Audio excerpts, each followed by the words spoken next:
तो लो बेटा जी, इंतजार खत्म हुआ आपका बंसोट का। तो अब ये बंसोट आपके लिए, सिर्फ आपके लिए, हाँ सिर्फ मैक्रो और इंडियन का एक साथ कंबाइन करके लेकर आया हूं मैं आपके लिए बंसोट। और ज्यादा लंबा बंसोट नहीं होने वाला, ये एक बंसोट देख लो, कल के पेपर में आप तूफान करके आओगे, तूफान एकदम यार। क्योंकि इस बंसोट के अंदर सारे मोस्ट इंपोर्टेंट टॉपिक्स कवर कर रहा हूं मैं आपको, ट्रिक्स बताने वाला हूं कि किस तरीके से डिफरेंसेस को याद रखना आपको ट्रिक्स पे। क्योंकि आप सारे डिफरेंसेस याद नहीं कर पा रहे तो कोई टेंशन वाली बात नहीं, आज मेरी ट्रिक्स को ठीक है अप्लाई करो और सारे डिफरेंसेस आपको याद ना होए तो आप बोल देना कि भैया याद नहीं होते हमें डिफरेंसेस, ठीक है, कोई बात नहीं। तो आपको नाउ अब welcome back to my YouTube channel guys. तो चलो फटाफट से स्टार्ट करते हैं अपना ये बंसोड़ आज का।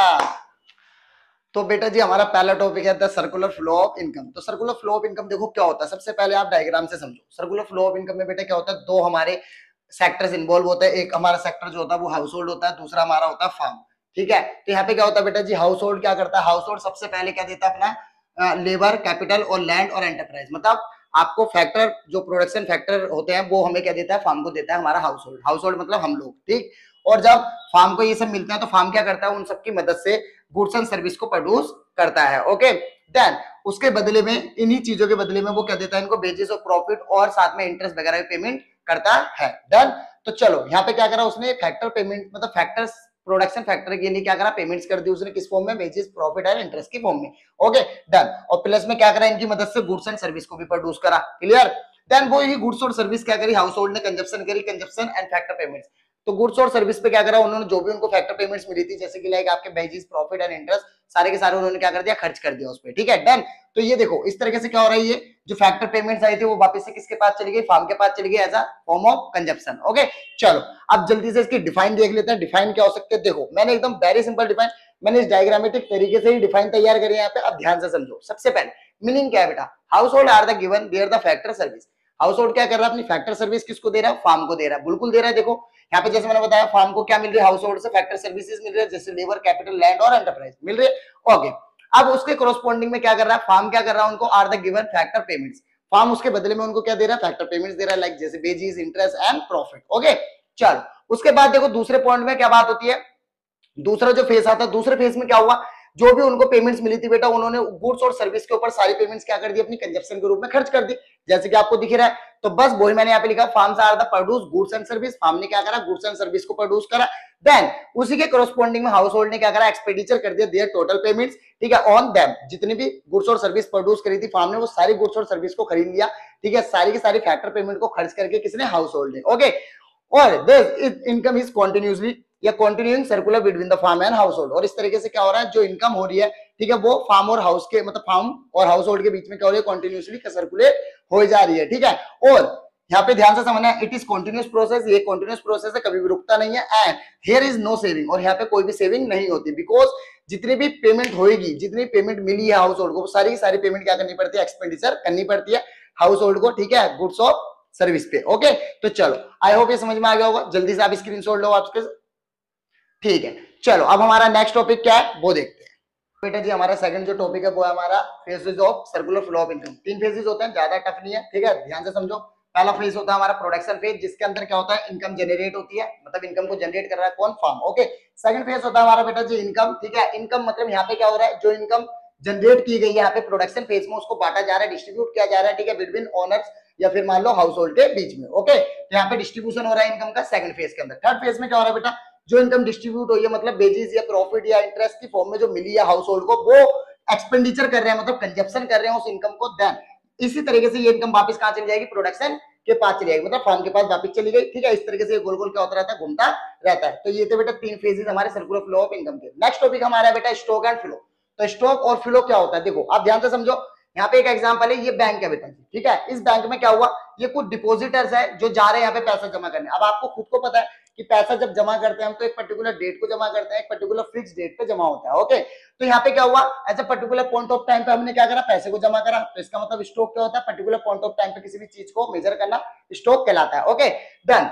चलो इसका मतलब यहाँ पे नो टाइम डायमेंशंस, क्योंकि हमने एक पर्टिकुलर टाइम पीरियड पे हमने उसको जमा कर दिया, तो टाइम डायमेंशंस का तो कोई मतलब ही नहीं बनता वहां पर, तो इसलिए no time dimensions, okay. And static concept है, बिकॉज क्योंकि एक फिक्स पीरियड पे कर रहे हैं, एक फिक्स टाइम पे कर रहे हैं, इसलिए स्टैटिक है, बार बार बदल नहीं रहा, इसलिए एग्जाम्पल अगर मैं बात करूं तो मनी सप्लाई, ओके, क्योंकि आपको पता money supply as a particular point of time पे ही मेजर किया जाता है, इसलिए। चलो अब बात करते हैं फ्लो की। आप एक चीज देखो, यहाँ पे ये कुछ लोग आए हैं जो ना बैंक से बार बार क्या कर रहे हैं, विड्रॉ कर रहे हैं, पैसे को निकाल रहे हैं बार बार, ठीक है, कभी थोड़ा सा पैसा निकाल रहे हैं, कभी कभी थोड़ा और निकाल रहे हैं, इस तरीके से मतलब बार बार वो अलग अलग टाइम पे क्या कर रहे हैं, पैसे को विड्रॉ कर रहे हैं बैंक से अपना, ओके। तो यहाँ पे क्या हुआ बेटा, over a period of time वो क्या कर रहे हैं, यहाँ पे मेजर कर रहे हैं चीज को, क्योंकि बार बार पैसे निकाल रहे हैं, तो एक फिक्स पीरियड पे तो निकाल नहीं रहे, ठीक है, इसलिए क्या हुआ, over a period of time हुआ। तो फ्लो क्या होता है, over a period of time पे मेजर किया जाता है, डन। उसके बाद टाइम डायमेंशंस होते हैं, बिकॉज अलग अलग टाइम पर निकाला जा रहा है इस वजह से। एंड डायनेमिक कॉन्सेप्ट है, बिकॉज हर बार अलग अलग आपको क्या करना पड़ रहा है, मेजर करना पड़ रहा है। जैसे कि कई बार मान लो एक बंदा 10,000 लेके गया, फिर मान लो 5,000 लेके गया, तो हर बार एक अलग डायनेमिक है, क्योंकि हर बार एक अलग अमाउंट लेके जा रहा है, एक अलग टाइम पे लेके जा रहा है, इसलिए डायनेमिक है, ओके। नेशनल इनकम, क्योंकि आपको पता नेशनल इनकम भी जो होती है हमारी over period of time measure की जाती है, देन तो स्टॉक और फ्लो में भी डिफरेंस कंप्लीट हुआ। इस एग्जांपल की मदद से आप वेरी इजीली तरीके से या आप आसानी से इसको याद रख सकते हो, ओके। तो जल्दी से स्क्रीनशॉट लो इसका भी। चलो तो अब हमारा नेक्स्ट टॉपिक देखते हैं। तो बेटा जी हमारा नेक्स्ट टॉपिक जो है वो है हमारा रियल फ्लो और मनी फ्लो, ठीक है। देखो रियल फ्लो क्या होता है, मनी फ्लो क्या होता है, जल्दी से समझो इसको। रियल फ्लो बेटा जैसे कि देखो यहाँ पे ये पर्सन क्या कर रहा है, इसको बीट दे रहा है, मतलब गेहूं दे रहा है, जबकि उसके बदले में ये बंदा क्या कर रहा है, इसको राइस दे रहा है, ठीक है। मतलब एक बंदा बीट दे रहा है तो दूसरा बंदा उसको क्या दे रहा है, उसके बदले में राइस दे रहा है। मतलब यहाँ पे किसी भी प्रकार से कोई मनी इन्वॉल्व नहीं है, एक गुड्स के बदले दूसरे गुड्स को क्या कराया जा रहा है, दिया जा रहा है, लिया जा रहा है, ओके। तो इसलिए हम यहाँ पे ये कह सकते हैं कि involve exchange of goods, okay. इसके अंदर सिर्फ इन्वॉल्वमेंट जो है एक्सचेंज ऑफ गुड्स का है, ओके। और मनी इज नॉट इन्वॉल्व, क्योंकि देखो यहाँ पे मनी इन्वॉल्व नहीं हुई, इसलिए done. And water system type है, किस टाइप का है ये बेटा, रियल फ्लो हमारा वाटर सिस्टम टाइप का। जैसे कि आपने पहले देखा होगा, सुना होगा कि यार कि एक चीज के बदले दूसरी चीज ले लेते हैं, एक गुड्स के बदले दूसरे गुड्स ले लेते हैं, वाटर सिस्टम उसी को कहते हैं। तो ये रियल फ्लो जो होता है वाटर सिस्टम टाइप का होता है, ओके। और इसका दूसरा नाम जो होता है बेटा वो फिजिकल फ्लो भी कहते हैं, ओके। चलो अब मनी फ्लो पे बात करते हैं। मनी फ्लो क्या है, यहाँ पे देखो आप, ये बंदे ने क्या करा, इसको राइस दिए, तो राइस के बदले में उस बंदे ने क्या दिया, इसको पैसा दिया, ना कि कोई वस्तु या कोई गुड्स नहीं दिया, उसके बदले में उसको क्या दिया, मनी दिया, पैसा दिया, ओके। चलो तो यहाँ पे क्या हुआ बेटा, इन्वॉल्वमेंट ऑफ मनी, यहाँ पे मतलब पैसे का क्या हुआ, इन्वॉल्वमेंट हुआ, डन। उसके बाद overcome of the water system, जो वाटर सिस्टम की प्रॉब्लम्स थी, ठीक है, एक गुड्स के बदले दूसरे गुड्स, डबल कोइंसिडेंस प्रॉब्लम, ये सारी जो प्रॉब्लम थी, ये स्टोर ऑफ मनी या मेजर ऑफ मनी, ये सारी प्रॉब्लम्स कंप्लीट कर दी किसने, हमारे मनी फ्लो ने, ठीक है, और ओवरकम कर दिया वाटर सिस्टम के सारे ड्रॉबैक्स, ओके। देन इसका दूसरा नाम है बेटा नॉमिनल फ्लो, इसको नॉमिनल फ्लो के नाम से भी जानते हैं। तो जल्दी से स्क्रीनशॉट लो आप इसका भी। चलो तो ये छोटा सा टॉपिक था, ये भी कंप्लीट हुआ फटाफट से। तो आपका पहला चैप्टर जो था circular flow of income complete हुआ, ठीक है। चलो अब नेक्स्ट चैप्टर करते हैं फटाफट से। बेटा जी नेक्स्ट टॉपिक नॉर्मल रेसिडेंट, सबसे ज्यादा कंफ्यूजिंग टॉपिक लगता है बच्चों को, ये नहीं समझ में आता कि नॉर्मल रेसिडेंट होता कौन है। बिल्कुल कंफ्यूजिंग नहीं होने वाला, आज एकदम क्लियर हो जाएगा आपको कि कौन होता है नॉर्मल रेसिडेंट, आपको एकदम पता लग जाएगा, एकदम देखते पता लग जाएगा कौन होता है नॉर्मल रेसिडेंट। देखो सबसे पहले यहाँ पे समझो, एक पर्सन ये है, ये मान लो, चलो मैं नेमिंग कर लेता हूँ कि मान लो पर्सन ए है ये, और ये पर्सन बी है मान लो, ठीक है। तो पर्सन ए जो है वो इंडिया में रह रहा है, लिविंग 2 ईयर, मतलब कम से कम 2 साल से वो रह रहा है इंडिया के अंदर, ओके। भाई ये बंदा जॉब भी इंडिया में ही कर रहा है, और साथ में कंजप्शन वगैरह जो भी कर रहा है, मतलब जॉब भी यही कर रहा है, अर्निंग भी यही कर रहा है, देन कंजप्शन भी यही कर रहा है, मतलब उसको खर्च भी यही कर रहा है अपनी अर्निंग को। ध्यान से समझना, ओके, ध्यान से समझना। ए वाला क्या कर रहा है, 2 साल से इंडिया में रह रहा है, ठीक है, और साथ में प्लस वो यही जॉब कर रहा है, यही कंजप्शन कर रहा है अपने सारे पैसों को, ओके। चलो भाई बी को देखते हैं। बी वाला क्या करना है, बी वाला आया इंडिया में बस सिर्फ मैच देखने, इंडिया का मैच देखना है, ओनली इंडिया, बस इसके अलावा कुछ नहीं कर रहा। हाँ यहाँ पे वो कंजप्शन कर रहा है, एक्सपेंडिचर कर रहा है, सब कुछ कर रहा है, लेकिन वो सिर्फ अभी फिलहाल मैच देखना है और कुछ नहीं करना है।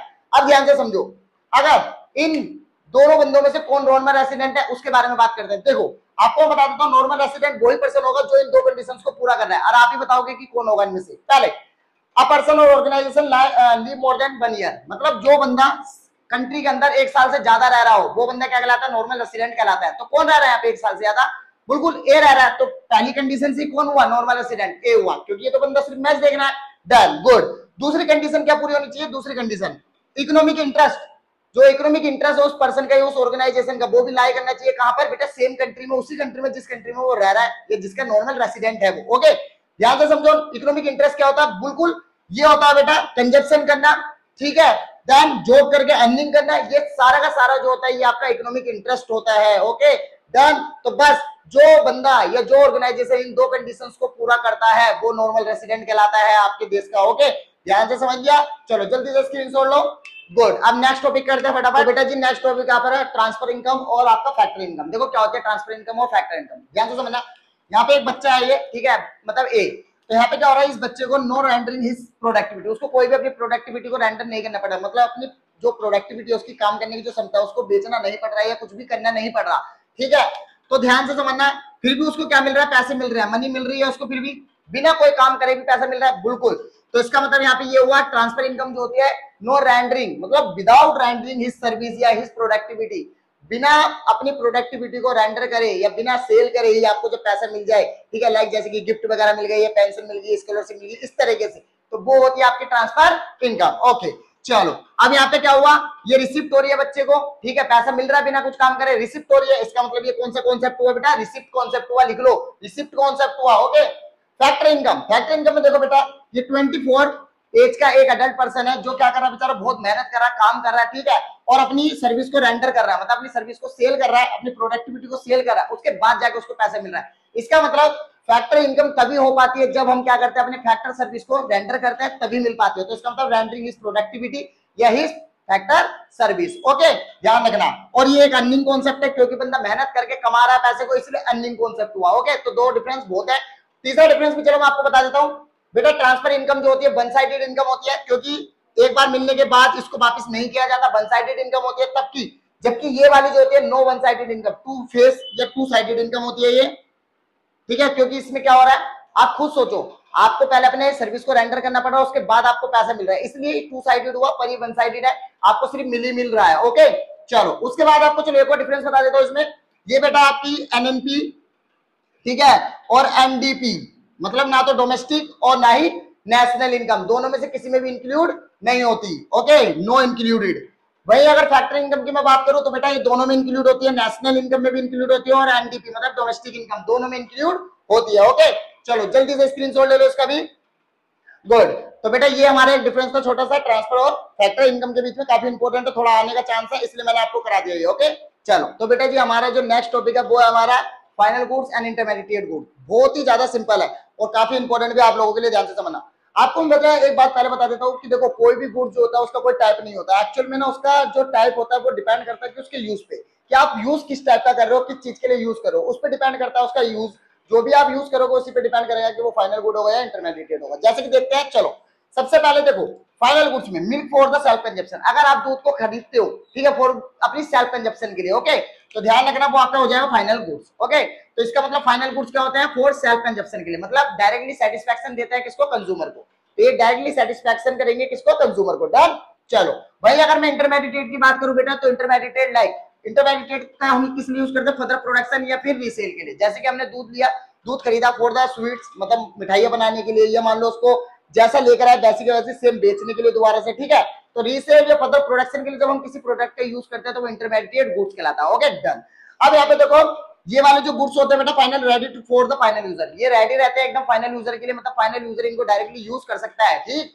वही इंटरमीडिएट्स क्या होते हैं बेटा, some value to be added, इनमें भी कुछ वैल्यू एडिड होना बाकी रहता है। जैसे कि मान लो दूध लेकर आए, दूध से आप मिठाइयां बना रहे हो तो उसमें कुछ और वैल्यूज एडिड हो रही है, लाइक इस तरीके से। ओके भाई, अगर मैं बात करूं तो क्रॉस प्रोडक्शन बाउंड्री, ये प्रोडक्शन बाउंड्री से बाहर आ जाता है, क्यों, क्योंकि ये फाइनल यूजर के लिए तैयार हो चुका है इस वजह से।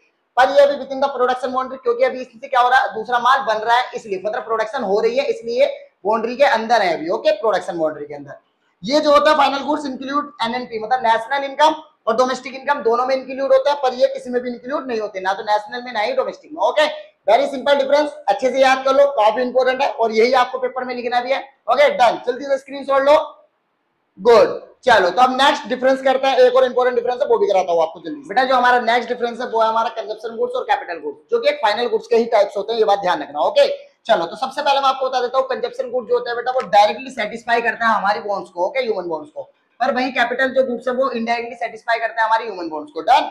उसके बाद नो प्रोडक्शन कैपेसिटी, इनके पास कोई प्रोडक्शन कैपेसिटी नहीं होती, बिकॉज ये फाइनल यूजर के लिए तैयार हो चुके होते हैं, ठीक है, इसलिए इनके पास कोई प्रोडक्शन कैपेसिटी नहीं, क्योंकि इनसे हम कोई फर्दर प्रोडक्शन नहीं कर सकते, इसलिए। ओके भाई, अगर मैं बात करूं कैपिटल गुड्स के पास हैवी प्रोडक्शन कैपेसिटी, इनके पास क्या होती है, प्रोडक्शन कैपेसिटी होती है, बिकॉज अभी ये फर्दर प्रोडक्शन को करने में क्या कर रहे हैं, हेल्प कर रहे हैं। ओके भाई, अगर मैं बात करूं तो लिमिटेड एक्सपेक्टेड लाइफ होती है बेटा इनकी, जबकि इनकी एक्सपेक्टेड लाइफ जो होती है वो हमेशा 1 ईयर से ज्यादा होती है। इनकी एक्सपेक्टेड लाइफ क्या होगी, 1 ईयर से ज्यादा, और इनकी लिमिटेड एक्सपेक्टेड लाइफ होती है, सिर्फ ड्यूरेबल गुड्स को छोड़कर।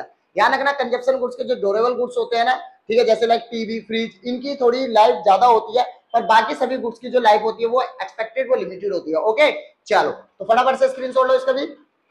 ओके, तो अब नेक्स्ट टॉपिक करते हैं, काफी इंपॉर्टेंट है, अब ध्यान से समझना इस टॉपिक को। तो बेटा तीन मोस्ट इंपोर्टेंट कन्वर्जन फॉर्मूले फॉर एनएनपी, एनएनपी मतलब नेशनल इनकम के लिए तीन मोस्ट इंपोर्टेंट कन्वर्जन जो फॉर्मूले वो आपको याद होने ही चाहिए, ताकि आप नेशनल इनकम का पूरा चैप्टर अच्छे से कर सको और उसके अच्छे से कैलकुलेशन कर सको। तो वो तीन फॉर्मूले क्या है जल्दी से देखो। सबसे पहला जो फॉर्मूला बेटा वो ये है कि ग्रोथ से जब आपको जाना है नेट के अंदर, ठीक है, ग्रोथ से नेट में जाना है तो हमेशा क्या करना है, डेप्रिसिएशन को माइनस करना। ओके, अगर नेट से आपको मतलब नेट में हो आप, ठीक है, नेट से आपको कहां जाना है, ग्रोथ में जाना है, तो आपको उस टाइम पे डेप्रिसिएशन क्या करना है, प्लस करना है। बिल्कुल गुड। चलो सेकंड वाले में देखो यहाँ पे मार्केट प्राइस से अगर बेटा आपको फैक्टर कॉस्ट पे आना है तो ध्यान रखना उस टाइम पे आपको एनआईटी को क्या कर देना, माइनस। एनआईटी मतलब इनडायरेक्ट टैक्स जो होता है, नेट इनडायरेक्ट टैक्स, उसको आपको माइनस करना है, ठीक है। एमपी से अगर एफसी पे आना है, ओके, अगर आपको वही फैक्टर कॉस्ट से एमपी मतलब मार्केट प्राइस पे जाना है तो उस टाइम पे आपको क्या करना है बेटा, एनआईटी को प्लस कर देना है। चलो तीसरा जो रूल है वो ये है, डोमेस्टिक से अगर बेटा आपको नेशनल पे आना है, डोमेस्टिक से कहां पर आना है, नेशनल पे, तो उस टाइम पे आपको प्लस कर देना है बेटा जी NFIA, net factor income from abroad. Net factor income from abroad ध्यान से समझ लेना, प्लस कर देनी है net factor income from abroad, कहां पर, नेशनल इनकम को निकालने के लिए जब आप डोमेस्टिक से नेशनल पे आ रहे हो। ओके, अगर वही नेशनल से आप डोमेस्टिक पे जा रहे हो तो बेटा जी उस टाइम पे माइनस कर देना net factor income from abroad. Okay, तो ये तीन कन्वर्जन फॉर्मूले काफी इंपॉर्टेंट है, ध्यान से रखना, दिमाग में अपने सेट कर लो इन तीनों फॉर्मूले को। और ध्यान रखो एक चीज और, अगर आपको डिटेल में करना है तो आप जल्दी से जाओ, वीडियो के डिस्क्रिप्शन में लिंक पड़ा है, ठीक है, नेशनल इनकम के जितने भी मैंने ये सारे फॉर्मूले वगैरह पढ़ा रखे हैं डिटेल में, उनको और अच्छे से जाके समझ लो। फिलहाल अभी यहाँ पे आप स्क्रीनशॉट लो और याद करो इन फॉर्मूलों को।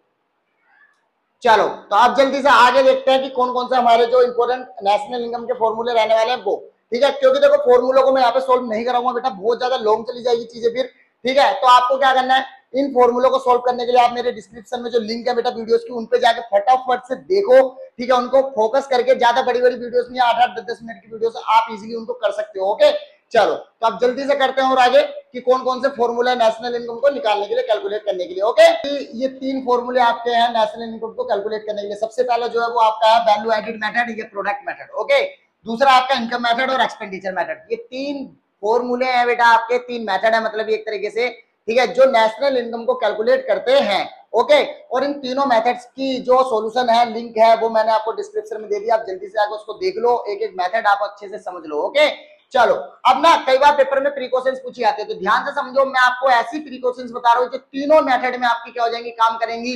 क्लियर, ये बात ध्यान से समझ लो, क्योंकि प्रिकॉशंस किसी भी मेथड की पूछ लिया आपसे, बस आपको यही दो प्रिकॉशंस याद रखनी है। तो पहली प्रिकॉशंस क्या है, sales and purchase of share या बॉन्ड्स या डिबेंचर्स। ध्यान रखना, सेल्स, बॉन्ड्स और डिबेंचर्स का सेल परचेज जो होती है उसको इंक्लूड नहीं करना, ना वैल्यू एडेड में, ना इनकम में, ना एक्सपेंडिचर, किसी में नहीं करना।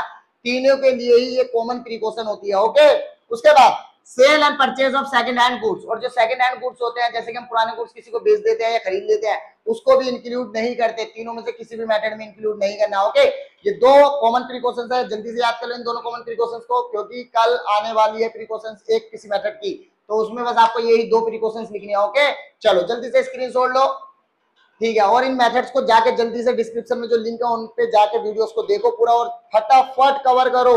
कोई भी डाउट है कमेंट कर देना, ठीक है, कमेंट में मैं आपको समझा दूंगा चीजें, अगर नहीं हो पाता तो मैं आपको बता दूंगा, एक वीडियो और बनाकर जल्दी से जल्दी पेपर से पहले पर वो मिल जाएगी आपको। ओके, टेंशन मत लो इस बात की, ले लिया स्क्रीनशॉट। चलो ठीक है, अब आगे करते हैं बेटा, एक और इंपॉर्टेंट डिफरेंस हमारा रियल जीडीपी और नॉमिनल जीडीपी में। देखो रियल जीडीपी क्या होती है बेटा, रियल जीडीपी को हम मेजर करते हैं बेस ईयर पे, बेस ईयर मतलब हमारा जो प्रीवियस ईयर है उसको, ठीक है, प्रीवियस ईयर कह सकते हो आप इसे, प्रीवियस ईयर भी आप लिख सकते हो इसको, कोई दिक्कत नहीं है। ओके, प्रीवियस ईयर डन, तो प्रीवियस ईयर के बेस पे जब मेजर करते हैं हम तो उसे कहते हैं real GDP done.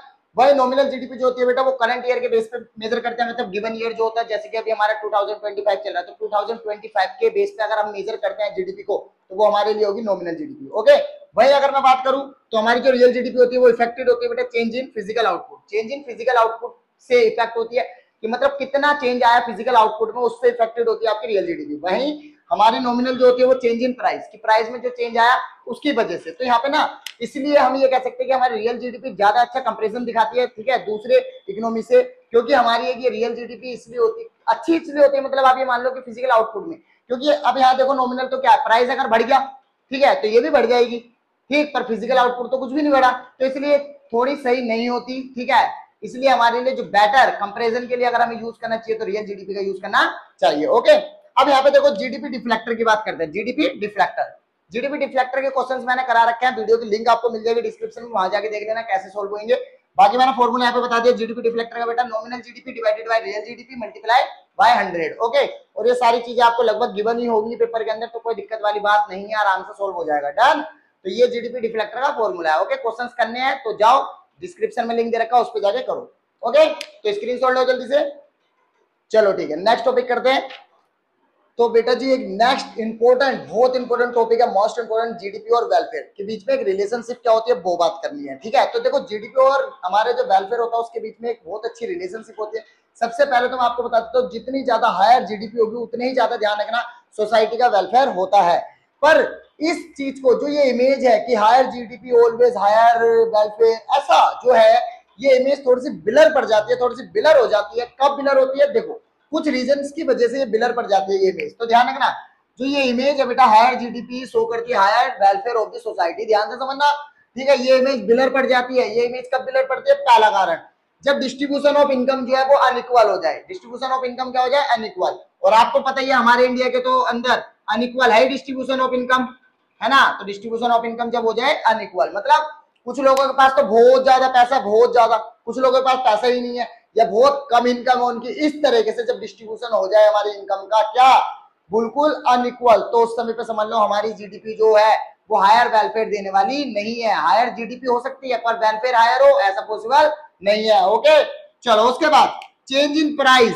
Change in price के कारण बेटा जी कई बार क्या होता है कि प्राइस बढ़ने के कारण जीडीपी राइज हो जाती है। जैसे कि अभी जस्ट मैंने आपको बताया था, नॉमिनल जीडीपी जो होती है चेंज इन प्राइस के कारण भी क्या होती है? इंक्रीज हो जाती है। तो यहाँ पे जीडीपी तो बढ़ गई प्राइस बढ़ने से, पर एक्चुअली फिजिकल आउटपुट कहाँ बढ़े? फिजिकल आउटपुट नहीं बढ़े।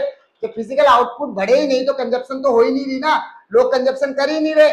तो इसी वजह से बेटा, इसी वजह से हम कह सकते हैं कि जीडीपी चेंज इन प्राइस के कारण भी सही वेलफेयर नहीं दिखाती। ओके, चलो थर्ड हमारा कारण non monetary exchange not included. हमारे जो नॉन मॉनेटरी एक्सचेंज होते हैं उनको इंक्लूड नहीं करते हम अपनी जीडीपी में। नॉन मॉनेटरी हमारे कौन से होते हैं बेटा? ऐसे ये एक्टिविटीज देखो, जैसे हमारी मम्मी है, अब मम्मी हमारी क्या कर रही है? घर पे काम कर रही है, इतना कुछ वो वर्क कर रही है, इतनी एक्टिविटीज कर रही है, सब कुछ कर रही है, पर एक्चुअल में उनकी जो एक्टिविटीज है उसके लिए कोई मॉनेटरी मेजरमेंट नहीं है, उनको कोई पैसा नहीं दिया जा रहा, और उनको मिल भी रहा है तो उसको इंक्लूड नहीं किया जा रहा नेशनल इनकम के अंदर। सो इस वजह से तो नॉन मॉनेटरी एक्सचेंज जो होते हैं उनको इंक्लूड नहीं किया जाता, जिस वजह से भी सोसाइटी का वेलफेयर सही से हो रहा है या नहीं हो रहा, और हायर जीडीपी की वजह से हायर वेलफेयर है ऐसा पॉसिबल नहीं है। ओके, देन फिर वही अगर मैं बात करूं एक्सटर्नलिटीज। एक्सटर्नलिटीज ऐसी एक्टिविटीज बेटा जो कोई ना कोई बेनिफिट दे रही है या कोई ना कोई हार्म कर रही है।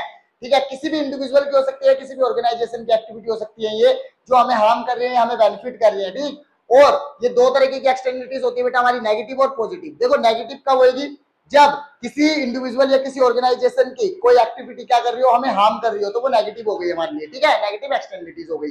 वही अगर बात बोलो मतलब क्या इंडिविजुअल और ऑर्गेनाइजेशन ने कुछ करा, कोई एक्टिविटी करी, पर उस एक्टिविटी से हमें कुछ बेनिफिट मिल गया, ठीक है, तो वो हमारे लिए हो गई पॉजिटिव एक्सटर्नलिटीज। ओके, तो टू टाइप की एक्सटर्नलिटीज होती है, ध्यान से रखना, ध्यान रखना। ओके, तो यहाँ पे क्या हो रहा है बेटा? किसी और की एक्टिविटीज हमें हार्म या बेनिफिट कर रही है, तो जीडीपी हायर है पर वेलफेयर तो अभी भी हायर नहीं दिख रहा। क्यों? क्योंकि किसी और के काम करने से हमें फायदा मिल रहा है या किसी और के काम करने से हमें नुकसान मिल रहा है, इसलिए। ओके, चलो भाई rate of the population growth. Population growth बेटा लगातार पॉपुलेशन बढ़ती जा रही है, कंजप्शन बिल्कुल कम होती जा रही है, फिजिकल आउटपुट हो ही नहीं रहे, कंजप्शन कहां से करे? पॉपुलेशन लगातार बढ़ती जा रही है, जीडीपी क्या होती जा रही है? अनइक्वल डिस्ट्रीब्यूट होती जा रही है। तो बेटा ये कुछ रीजन है, ये कुछ 5 रीजन है। इन 5 रीजन के कारण जो है ये जो इमेज है ना हायर जीडीपी, ठीक है, हायर वेलफेयर करती है, ये इमेज ब्लर हो गई है, ब्लर। ठीक है, एकदम धुंधली पड़ चुकी है। ओके, चलो अब मैं यही बात करता हूं। इस हिसाब से इन रीजंस के कारण अगर मैं देखूं तो बेटा ये एक सेटिस्फैक्टरी मेजरमेंट नहीं है इकोनॉमिक वेलफेयर के लिए। ओके, तो जीडीपी जो है वो एक सेटिस्फैक्टरी, ध्यान रखना, मेजरमेंट नहीं है जीडीपी जो इकोनॉमिक वेलफेयर के लिए। ओके, क्वेश्चन आ सकता है पेपर में इस तरीके से कि क्या जीडीपी एक इकोनॉमिक वेलफेयर के लिए एक सेटिस्फैक्टरी मेजरमेंट है? तो आप कहोगे नो, नहीं है। क्यों नहीं है? बिकॉज इन सब रीजंस की वजह से नहीं है। डन, जल्दी से स्क्रीनशॉट लो इसका। ओके, कोई डाउट निकल जाए तो कमेंट कर देना तुरंत। ओके, तो बेटा अब हमारा नेक्स्ट टॉपिक है बार्टर सिस्टम और मनी। अभी तक मैं आपको सारी ट्रिक से याद कराता आ रहा हूँ, चीजें ट्रिक बताते जा रहा था ना कि कैसे कौन सी चीजें याद करनी है। ठीक है, तो अब एक और ऐसी ही ट्रिक है बेटा, बहुत आसानी से आप बार्टर सिस्टम और मनी को दोनों को एक साथ लर्न कर सकते हो बहुत आसानी से, बस आपको कोई एक ही याद करना है। ठीक है, चलो सबसे पहले हम बात करते हैं बार्टर सिस्टम की। बार्टर सिस्टम आपको पता ही है, exchange of goods for goods. जब किसी भी गुड्स के बदले गुड्स को ही क्या करा जाए? एक्सचेंज किया जाए, उसे हम क्या कहते हैं? बार्टर सिस्टम कहते हैं। इसलिए हम कई बार इसको सीसी इकोनॉमी भी कहते हैं, मतलब commodity to commodity economy. Okay चलो, अब यहाँ पे देखो बार्टर सिस्टम के कुछ ड्रॉबैक्स थे, कुछ कमियां थी। कमियां क्या थी? Lack of double coincidence. Lack of double coincidence ये क्या होता है आपको मैं बताता हूँ। देखो लैक ऑफ डबल कॉन्सिडेंस का मतलब बेटा ये है कि आपको अगर मान लो किसी को अपने आपके पास मान लो राइस है और आपको वो राइस देकर आपको चाहिए बीट मतलब गेहूं चाहिए, तो आपको एक ऐसा पर्सन ढूंढना पड़ता था इसके अंदर वाटर सिस्टम के अंदर जिसके पास गेहूं मिल जाए, ठीक है, और जिसको जरूरत हो राइस की, ताकि आप उसे राइस देकर उससे गेहूं ले सको। उसे कहता है डबल कॉन्सिडेंस, क्योंकि बहुत बड़ी प्रॉब्लम थी यार भाई। अगर मैं बात करूं दूसरा, lack of common measure of value, और कॉमन मेजर ऑफ वैल्यू नहीं था, मतलब कि कितने राइस के लिए कितना बीट मिलेगा ऐसा कुछ भी नहीं था, या कितने बीट के लिए कितना राइस देना ऐसा कुछ भी तो नहीं था ना। मतलब एक गुड्स के बदले कितने दूसरा गुड्स कितनी कीमत पे देना है, कितने ज्यादा देना है, वो नहीं पता था कुछ भी, तो कॉमन मेजर वैल्यू नहीं थी। डन भाई। Lack of standard deferred payment, और डेफर्ड पेमेंट का तो बिल्कुल भी सोर्स थे ही नहीं। डेफर्ड पेमेंट का मतलब है फ्यूचर प्रॉमिस तो हम कर ही नहीं सकते थे कि भाई फ्यूचर में ले लियो मुझसे पेमेंट, अभी मुझे ये सामान दे दे, कर ही नहीं सकते थे। रीजन क्यों? क्योंकि कोई एक कॉमन वैल्यू नहीं थी, इसलिए हम क्या ही प्रॉमिस करेंगे। तो lack of standard deferred payments. Okay, फिर lack of store of value, फिर दूसरा था लैक ऑफ स्टोर वैल्यू। आप उसको स्टोर नहीं कर सकते थे। अब आप गुड्स को कहां स्टोर करोगे, क्योंकि वो तो कहीं ना कहीं क्या हो जाएगा, कभी ना कभी खराब हो जाएगा, तो ज्यादा टाइम तक आप इसको स्टोर नहीं कर सकते थे। तो ये कुछ बेटा ड्रॉबैक्स थे, कुछ कमियां थी हमारे वाटर सिस्टम की। इन कमियों को हमारी इनकम इनकम कह रहा हूं मनी ने एकदम करेक्ट कर दिया, एकदम सही कर दिया। देखो कैसे, सबसे पहले मनी होती क्या है वो देखो।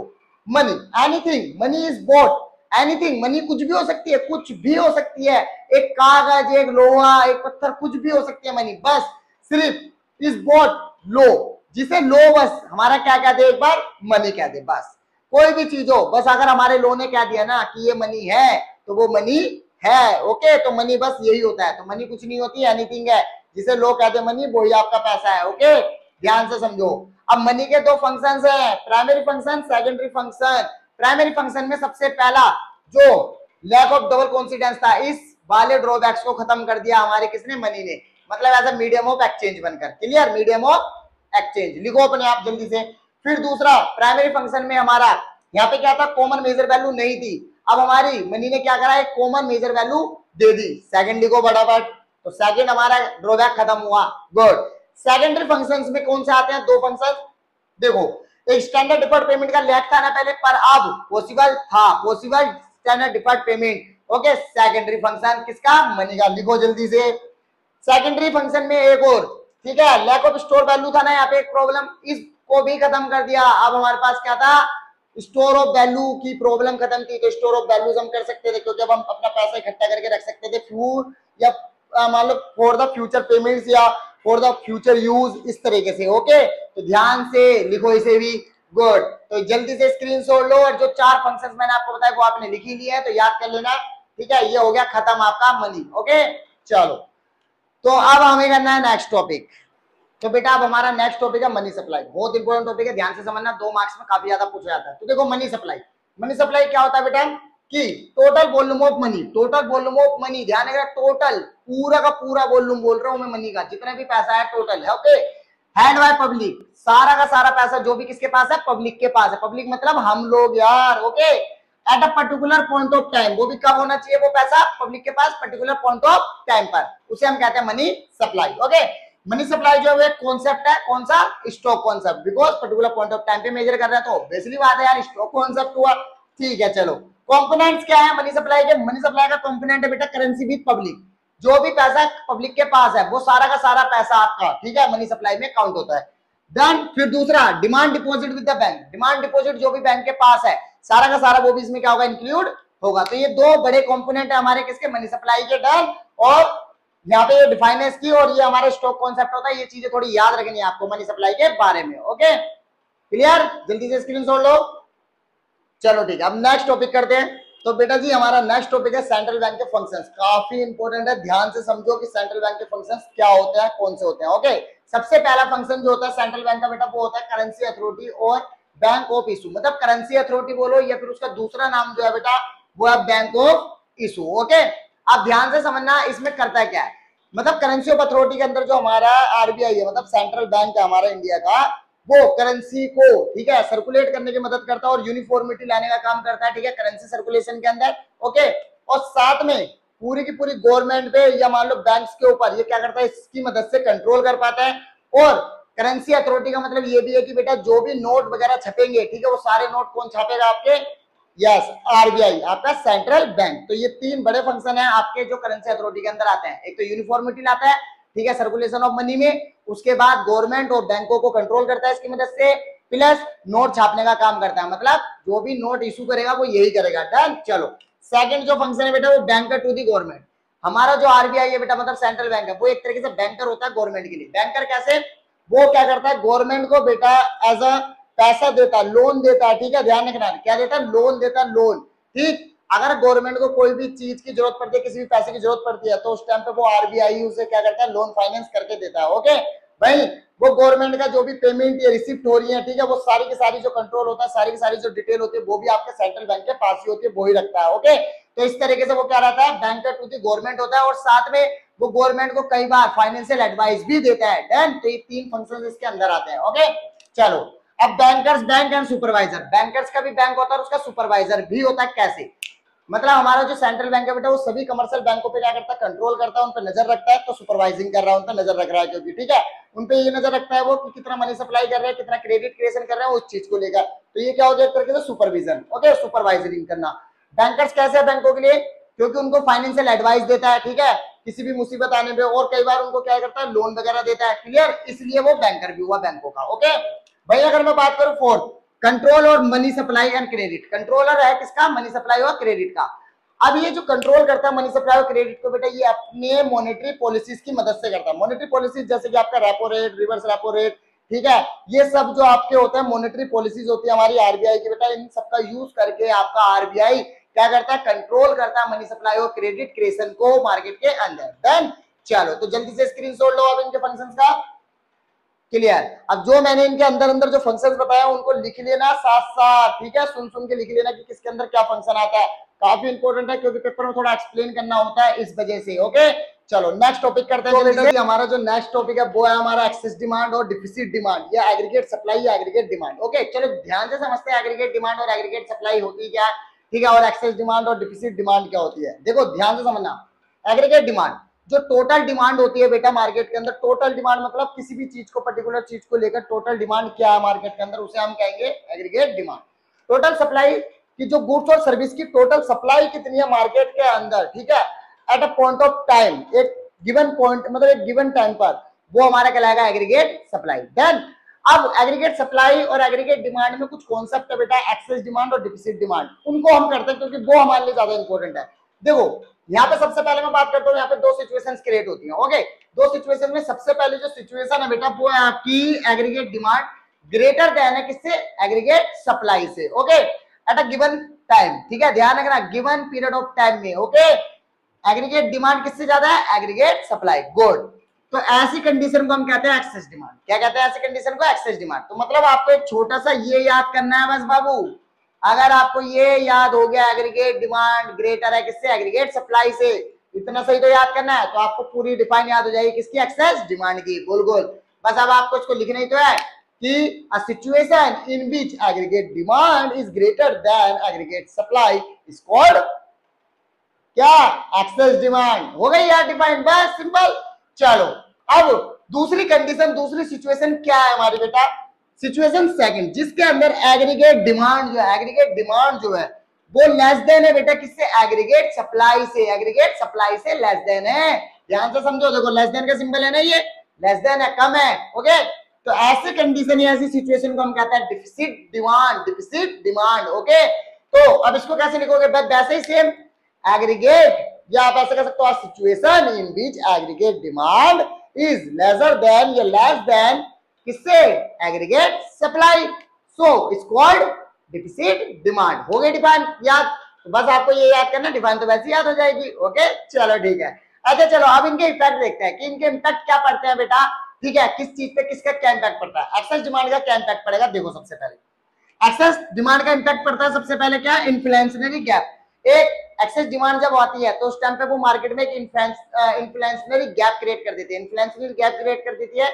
मतलब देखो ऐसा, मैं आपको बताता हूं कि एक मान लो कि प्राइस ज्यादा हो जाता है गुड्स का, ठीक है, प्राइस ज्यादा हो जाएगा, बहुत ज्यादा प्राइस ज्यादा हो जाता है चीजों का, ठीक है, उस वजह से क्या होता है ना, डिमांड भी बहुत राइज है क्योंकि एक्सेस डिमांड है, डिमांड बहुत ज्यादा है एग्रीगेट सप्लाई से, सप्लाई कम हो जाती है, तो इन दोनों के बीच में जो ये गैप है, ये गैप जो है मतलब एग्रीगेट सप्लाई और एग्रीगेट डिमांड, मतलब जो एक्चुअल डिमांड होनी चाहिए वो नहीं है, ठीक है, डिमांड सॉरी एक्चुअल डिमांड जो है वो और उसके बीच में जो डिमांड होनी चाहिए, रियलाइज डिमांड जो होनी चाहिए, उसके बीच में जो गैप होता है उसे हम कहते हैं बेटा क्या, इन्फ्लेशनरी गैप। ओके चलो भाई, अब यहाँ पे भी क्या होता है, एक ये भी एक गैप क्रिएट करता है, डिफ्लेशनरी गैप। देखो आपका ये भी एक गैप क्रिएट करेगा, कौन सा, डिफ्लेशनरी गैप। इसमें भी सेम यही है कि एक्चुअल में जो डिमांड है ठीक है, और जो रियलाइज डिमांड है, ये ऊपर वाली रियलाइज डिमांड है, ठीक है, इन दोनों के बीच में जो डिफरेंस है ये हमारा डिफ्लेशनरी गैप है।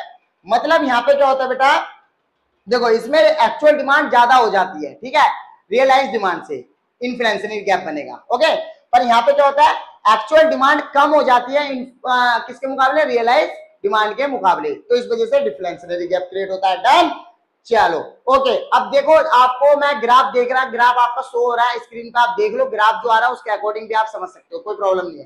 अब भैया अगर मैं बात करता हूं, ध्यान से समझो, हमारा जो एक्सेस डिमांड है बेटा वो not affected on employment, employment को कोई इफेक्ट नहीं करता। अरे वो क्या एम्प्लॉयमेंट को इफेक्ट करेगा, क्योंकि एम्प्लॉयमेंट तो उस समय पे फुल है, फुल एम्प्लॉयमेंट है मार्केट के अंदर, सभी लोग काम कर रहे हैं, ठीक है, तो एम्प्लॉयमेंट पे इसलिए एक्सेस डिमांड कोई इफेक्ट नहीं डालती, क्योंकि एम्प्लॉयमेंट तो फुल है, सबके पास काम है इसलिए। ओके, तो इसलिए बेटा ये एम्प्लॉयमेंट पे कोई इफेक्ट नहीं डालेगी। डन, चलो। नॉट इफेक्टेड आउटपुट, और ना ही ये आउटपुट पे इफेक्ट डालेगी, मतलब जो फिजिकल आउटपुट प्रोड्यूस हो रहे हैं उन पे भी कोई इफेक्ट नहीं डालेगी। रीजन क्यों, डिमांड ज्यादा हो गई तो क्या कर सकते हैं भाई, जितना आउटपुट हो सकता था उतना तो हो ही रहा है ना, जितना एक फुल एम्प्लॉयमेंट लेवल पे आउटपुट होना चाहिए उतना तो आउटपुट हो ही रहा है, हो रहा है ना, बस।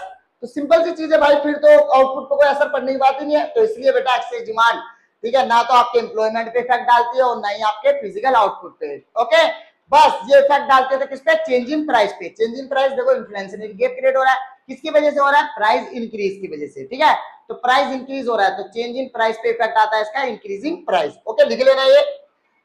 फिर यहाँ पे सेकंड हमारी जो सिचुएशन है डिफिसिट डिमांड की, देखो डिफ्लेशनरी गैप मैं आपको समझा चुका हूं, अब यहाँ देखो ध्यान से, इफेक्टेड ऑन एम्प्लॉयमेंट, ये बेटा एम्प्लॉयमेंट पे इफेक्ट करता है। अब आपको पता है यहाँ पे क्या हो चुका है, डिमांड कम हो चुकी है, मतलब जो फिजिकल आउटपुट है वो ज्यादा हो रहे हैं, पर एक्चुअल में क्या हो रहा है बेटा, आप वो बिक नहीं रहे। तो अब नॉर्मल सी चीज है भाई, कोई कंपनी, ठीक है, क्यों ही रखेगी किसी बंदे को, तो वो क्या करती है कंपनी, कुछ बंदों को अपने काम से निकाल देती है, जिससे क्या होता है ना, थोड़ा इनवॉलंटरी टाइप का, ठीक है, मतलब इनवॉलंटरी अनएम्प्लॉयमेंट क्रिएट होना शुरू हो जाता है, ठीक है, इस कंडीशन के अंदर। ओके, तो बेटा यहाँ पे एम्प्लॉयमेंट को इफेक्ट डालती है ये। ओके, इफेक्टेड आउटपुट, बिल्कुल आउटपुट को भी इफेक्ट डालती है, क्योंकि जब माल नहीं बिकता तो बहुत ज्यादा इन्वेंट्री इकट्ठा होता चला जाता है, इन्वेंट्री मतलब स्टॉक इकट्ठा होता चला जाता है कंपनियों के पास या फार्म के पास, तो इसलिए आउटपुट पे भी क्या करती है, इफेक्ट डालती है डिफिसिट डिमांड। ओके, चलो जल्दी से स्क्रीनशॉट लो, ठीक है, अगर कोई पॉइंट ना समझ में आया हो तो कमेंट कर देना, अभी तुरंत कमेंट कर देना, ताकि मैं अभी के अभी आपको बता सकूं। ओके, चलो तो ठीक है, अब नेक्स्ट टॉपिक करते हैं। अब यहाँ पे ये देखते हैं कि ये एक्सेस डिमांड और डिफिसिट डिमांड को कैसे सही करती है हमारी गवर्नमेंट। ओके, गवर्नमेंट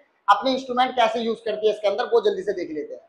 तो बेटा जी गवर्नमेंट जो है वो कुछ अपने फिस्कल जो उसके फिस्कल मेजर्स होते हैं, ठीक है, जो कि एक टैक्सेस होता है और एक्सपेंडिचर होता है, उनकी मदद से एक्सेस डिमांड और डिफिसिट डिमांड को क्या करती है हमारी गवर्नमेंट, ठीक करती है। देखो कैसे, एक्सेस डिमांड की कंडीशन में हमारी गवर्नमेंट क्या करती है बेटा, टैक्सेस को इंक्रीज कर देती है, टैक्सेस इंक्रीज हो जाएंगे ऑटोमेटिक लोग बात क्या करना है, उनकी जो परचेजिंग पावर है वो घटती चली जाएगी, ठीक है, इसलिए। और रेड्यूस एक्सपेंडिचर, एक्सपेंडिचर रेड्यूस कर देगी गवर्नमेंट अपना, जिससे क्या होगा, एम्प्लॉयमेंट कम हो जाएगा, लोगों के पास इनकम कमाने लग जाएगी, तो ऑटोमेटिक जब पैसा ही नहीं होगा तो खरीदेंगे क्या, ठीक है, तो ऑटोमेटिक डिमांड क्या हो जाएगी, नीचे गिरती चली जाएगी, ठीक है भाई। डिफिसिट में क्या होगा बेटा, डिक्रीज द टैक्सेस, ठीक है, टैक्सेस कम कर देगी तो भाई पैसे प्राइस कम हो जाएगा चीजों का, तो लोग खरीदना पसंद करेंगे उसको। और भाई इंक्रीज हो जाएगा एक्सपेंडिचर बेटा जी, एक्सपेंडिचर इंक्रीज होने से क्या होगा, एम्प्लॉयमेंट मिलेगा, लोगों के पास इनकम आएगी तो वो लोग खरीदेंगे उस चीजों को, इसलिए, ठीक है। तो इस तरीके से गवर्नमेंट क्या करती है, अपने फिस्कल मेजर्स का यूज करके, ठीक है, एक्सेस डिमांड और डिफिसिट डिमांड को क्या करती है, ठीक करती है। जल्दी से स्क्रीनशॉट लो। चलो तो अब नेक्स्ट टॉपिक करते हैं बेटा, अब हमारा नेक्स्ट टॉपिक है इनकम डिटरमिनेशन का, ठीक है, और काफी इंपॉर्टेंट टॉपिक है, ध्यान रखना पेपर में क्वेश्चन आएगा जरूर आएगा, ठीक है। देखो सबसे पहले इनकम डिटरमिनेशन में दो अप्रोचेज है हमारी, दो अप्रोचेज, पहली approach AD and AS, aggregate demand और एग्रीगेट सप्लाई अप्रोच। ओके, दूसरी अप्रोच है बेटा सेविंग और इन्वेस्टमेंट अप्रोच। इसके अकॉर्डिंग, इन अप्रोचेस के अकॉर्डिंग कहना मतलब मेरा ये है बेटा, इस अप्रोच के अकॉर्डिंग ये है कि एग्रीगेट जो डिमांड होती है वो हमेशा एग्रीगेट सप्लाई के बराबर होती है। ओके, वही यहाँ पे सेविंग इक्वल होती है किसके, इन्वेस्टमेंट के, इस अप्रोच के हिसाब से, क्लियर है, इतना याद रखना। अब यहाँ पे हम बात करते हैं बेटा इनकम मल्टीप्लायर की। इनकम मल्टीप्लायर का फॉर्मूला है बेटा कि चेंज इन इनकम, मतलब जो चेंज आया है इनकम में, ठीक है, कितनी इनकम बंदे की चेंज हो गई वो, और यहाँ पे चेंज इन इन्वेस्टमेंट की इन्वेस्टमेंट में कितना चेंज आया वो। ओके, और दूसरा फॉर्मूला इसका बेटा ये है कि 1/1 माइनस एमपीसी, ठीक है, 1/1 माइनस एमपीसी। एमपीसी मतलब बेटा marginal propensity of consumption. Okay, और उसके बाद तीसरा फॉर्मूला इसका ये है बेटा कि 1/MPS मतलब marginal propensity of saving. Done. तो ये तीन फॉर्मूले हैं बेटा मल्टीप्लायर के, और आपको इस पूरे के पूरे टॉपिक को डिटेल में करना है, ध्यान रखो इंपॉर्टेंट है। तो आप ऐसा करो, मैंने डिस्क्रिप्शन में लिंक दे रखी है कि किस तरीके से इनकम मल्टीप्लायर को कैलकुलेट करते हैं, ठीक है, इसका मैकेनिज्म क्या है, पूरा वर्किंग पूरी दे रखी है मैंने इसकी, तो वो वीडियो को जाके जरूर देख लो, ठीक है, डिस्क्रिप्शन में उसकी लिंक है, फटाफट से जाओ उसको वॉच करो, उसके बाद इस वीडियो को कंटिन्यू करना, पहले ये देख लो, ठीक है। चलो अब नेक्स्ट टॉपिक करते हैं जल्दी से। तो बेटा अब हमारा जो टॉपिक है वो है कंजप्शन फंक्शन और सेविंग फंक्शन, ठीक है। कंजप्शन फंक्शन क्या होता है, सेविंग फंक्शन क्या होता है, उसके बारे में जानते हैं। चलो देखो, ये हमारा होता है बेटा कंजप्शन फंक्शन, जिसमें क्या होता है हमारा सी बार मतलब ऑटोनोमस कंजप्शन। ओके, और यहाँ पे बी जो है बेटा ये MPC marginal propensity of consumption, लिख लो इनको जल्दी से, स्टैंड किसके लिए करते हैं ये, एंड वाई जो है आपका इनकम है यहाँ पे। ओके, तो सी बार क्या है, कंजप्शन, ऑटोनोमस कंजप्शन। ओके, जो कि हमेशा कब होती है, जीरो इनकम पर, ध्यान रखना। ऑटोनोमस जो कंजप्शन होती है ऑलवेज कब होगी, जब, ठीक है, आपकी इनकम क्या रहने वाली है बेटा, इनकम इक्वल टू जीरो, ध्यान रखना, इनकम जब जीरो होगी उस समय पे आपकी ऑटोनोमस कंजप्शन होती है। डन, ये बात ध्यान रखना। ओके है, चलो अब आगे बात करते हैं सेविंग फंक्शन। सेविंग फंक्शन में क्या होता है बेटा, ऑटोनोमस कंजप्शन हमेशा ऑटोनोमस सेविंग के बराबर होती है, ये बात ध्यान रखना। देखो बस नेगेटिव में ध्यान रखना, जो ये माइनस सी बार है, ठीक है, ये ऑटोनोमस, ठीक है, ऑटोनोमस सेविंग है ये, ठीक है, और जो सिर्फ सी बार है ये ऑटोनोमस कंजप्शन है। ओके, अब ऑटोनोमस कंजप्शन और ऑटोनोमस सेविंग जो है दोनों एक दूसरे के क्या होती है, बराबर होती हैं। ओके, ध्यान से समझना। अब यहाँ पे अगर मैं बात करूं तो यहाँ पे ये हो गया बेटा एमपीसी एमपीएस, ठीक है, ये क्या हो गया, MPS marginal propensity of saving. Okay, चलो अब देखो यहाँ पे मैंने लिख दिया, वैसे यहाँ पे बी जो है एमपीसी के बराबर है, 1 माइनस बी जो है एमपीएस के बराबर है। अब यहाँ पे एमपीसी कैसे निकलेगा, चेंज इन कंजप्शन, जो कंजप्शन में चेंज आया उसको डिवाइड करना है बस आपको चेंज इन इनकम से। ओके, आपको एमपीसी पता लग जाएगा। भाई आपका एमपीएस कैसे निकलेगा, change in saving divided by change in income, ये आ जाएगा आपका। और जो इनकी मिनिमम वैल्यू होती है वो बनी होती है, मतलब इनकी सॉरी मैक्सिमम वैल्यू जो होती है वो बन होती है। ओके, इससे ज्यादा नहीं होती। डन। तो बेटा जी ये ध्यान से समझ लो ये फॉर्मूले, और इनको भी जाओ, लिंक वीडियो की लिंक दे रखी है मैंने डिस्क्रिप्शन पे, इन पे किस तरीके से क्वेश्चन सोल्व होंगे वो क्वेश्चन सोल्व करवा रखे हैं मैंने, उस वीडियो में जाके फटाफट से देखो, इसके क्वेश्चंस भी सोल्व करो, उसके बाद फिर वापस से कंटिन्यू करना है इस वीडियो को जल्दी से। 5 से 10 मिनट की वीडियो जल्दी जाके देख कर आओ, ठीक है, डिस्क्रिप्शन में लिंक है। ओके, जल्दी करो, ठीक, स्क्रीनशॉट लो इसका भी जल्दी से। चलो तो अब नेक्स्ट टॉपिक करते हैं अपना। तो बेटा जी हमारा नेक्स्ट टॉपिक जो है वो है हमारा गवर्नमेंट बजट। तो सबसे पहले हम गवर्नमेंट बजट की डिफाइन कर लेते हैं कि होता क्या। देखो आपको मैं बता देता हूँ, ये एक एनुअल स्टेटमेंट होती है जिसके अंदर आइटम वाइज बेटा ये डिसाइड किया जाता है, दिखाया जाता है एस्टिमेट करके कि रिसिप्ट कितनी होगी और पेमेंट्स कितनी होगी हमारी। ओके, तो ये एक तरीके की क्या है, एनुअल स्टेटमेंट है गवर्नमेंट की। ओके, चलो अब इसका ऑब्जेक्टिव्स क्या होता है वो ज्यादा इंपॉर्टेंट है, उस पर फोकस करते हैं।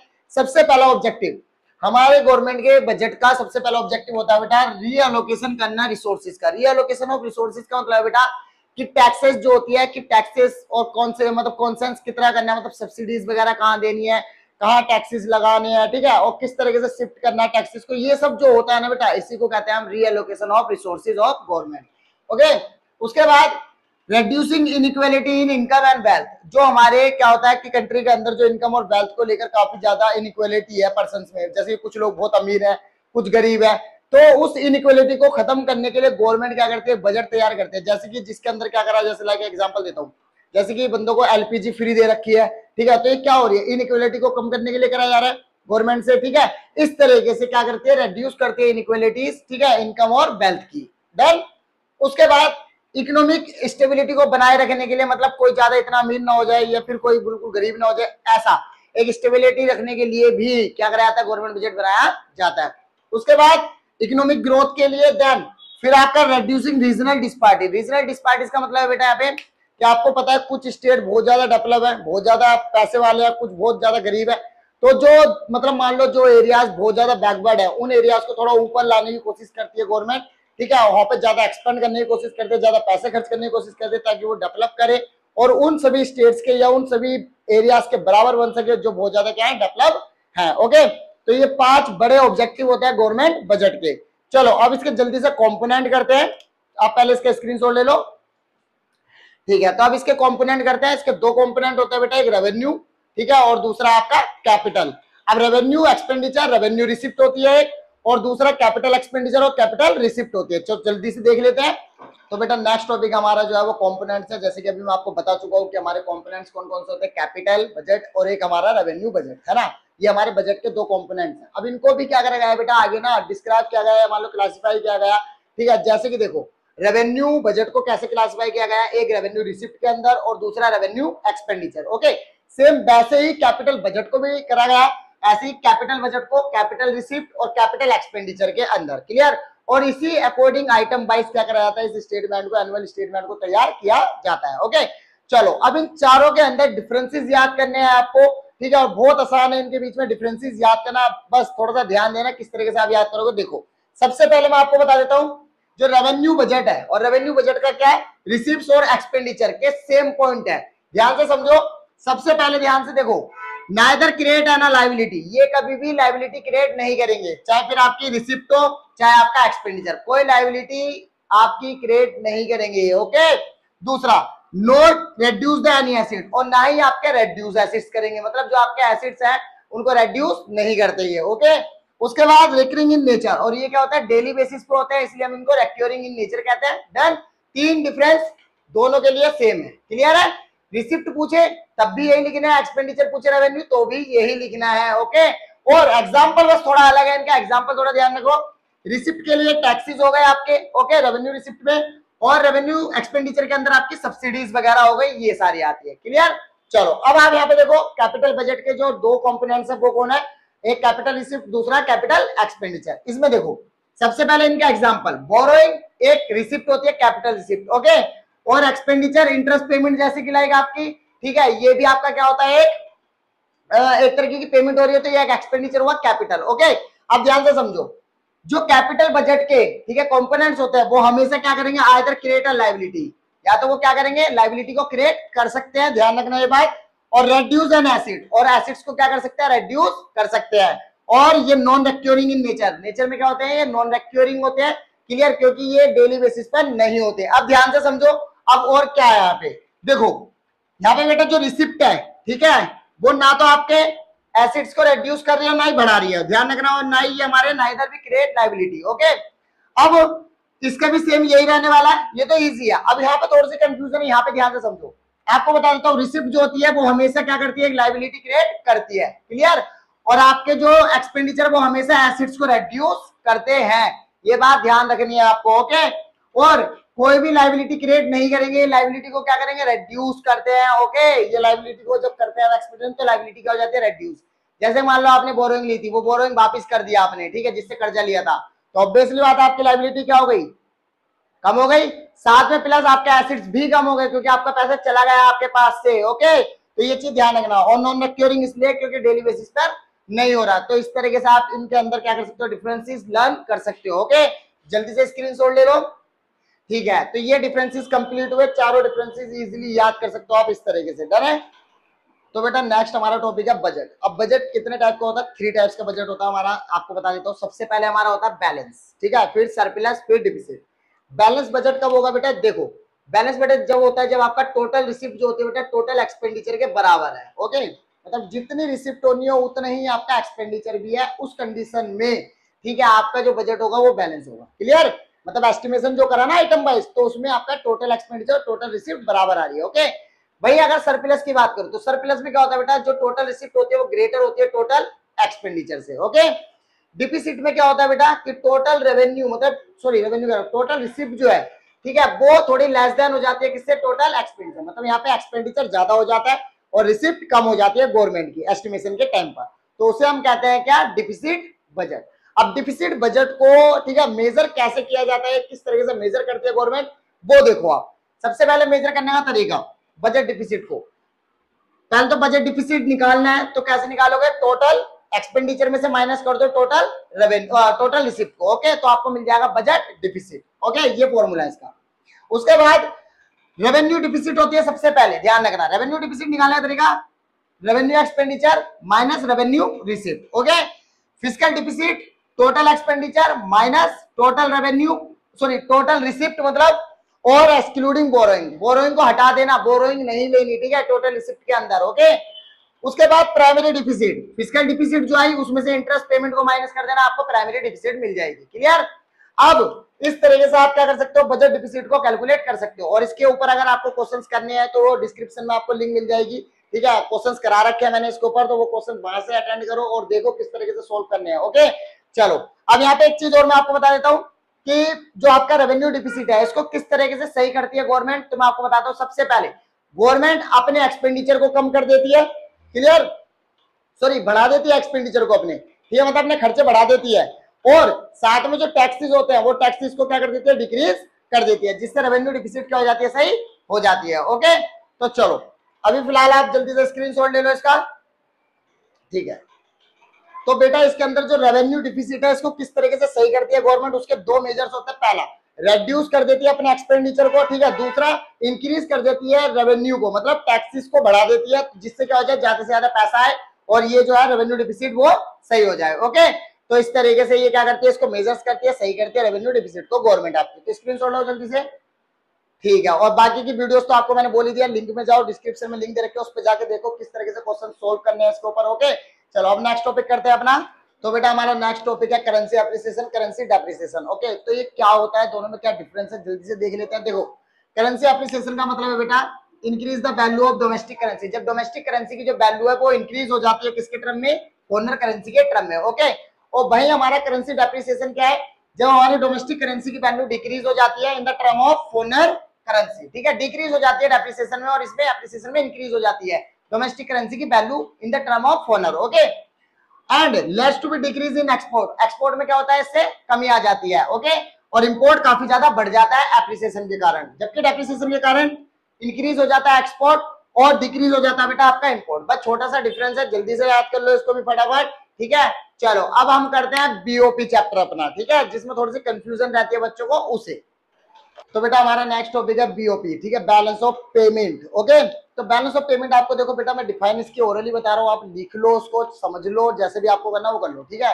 देखो बीओपी की डिफाइन जो होती है बेटा एक तरीके की अकाउंटिंग स्टेटमेंट होती है जिसके अंदर हमारी जितने भी इकोनॉमिक ट्रांजेक्शन होती है, ठीक है, डोमेस्टिक कंट्री की रेस्ट ऑफ द वर्ल्ड के साथ, ठीक है, वो सारे ट्रांजेक्शन को क्या करा जाता है, एक सिस्टमेटिक तरीके से रिकॉर्ड किया जाता है, ठीक। उसे ही हम कहते हैं, उस अकाउंटिंग स्टेटमेंट को हम कहते हैं बीओपी, बैलेंस ऑफ पेमेंट्स, ठीक है, जिसके अंदर दो साइड्स होती है बेटा हमारे बैलेंस ऑफ पेमेंट के अंदर, एक क्रेडिट साइड होती है, दूसरी डेबिट साइड होती है।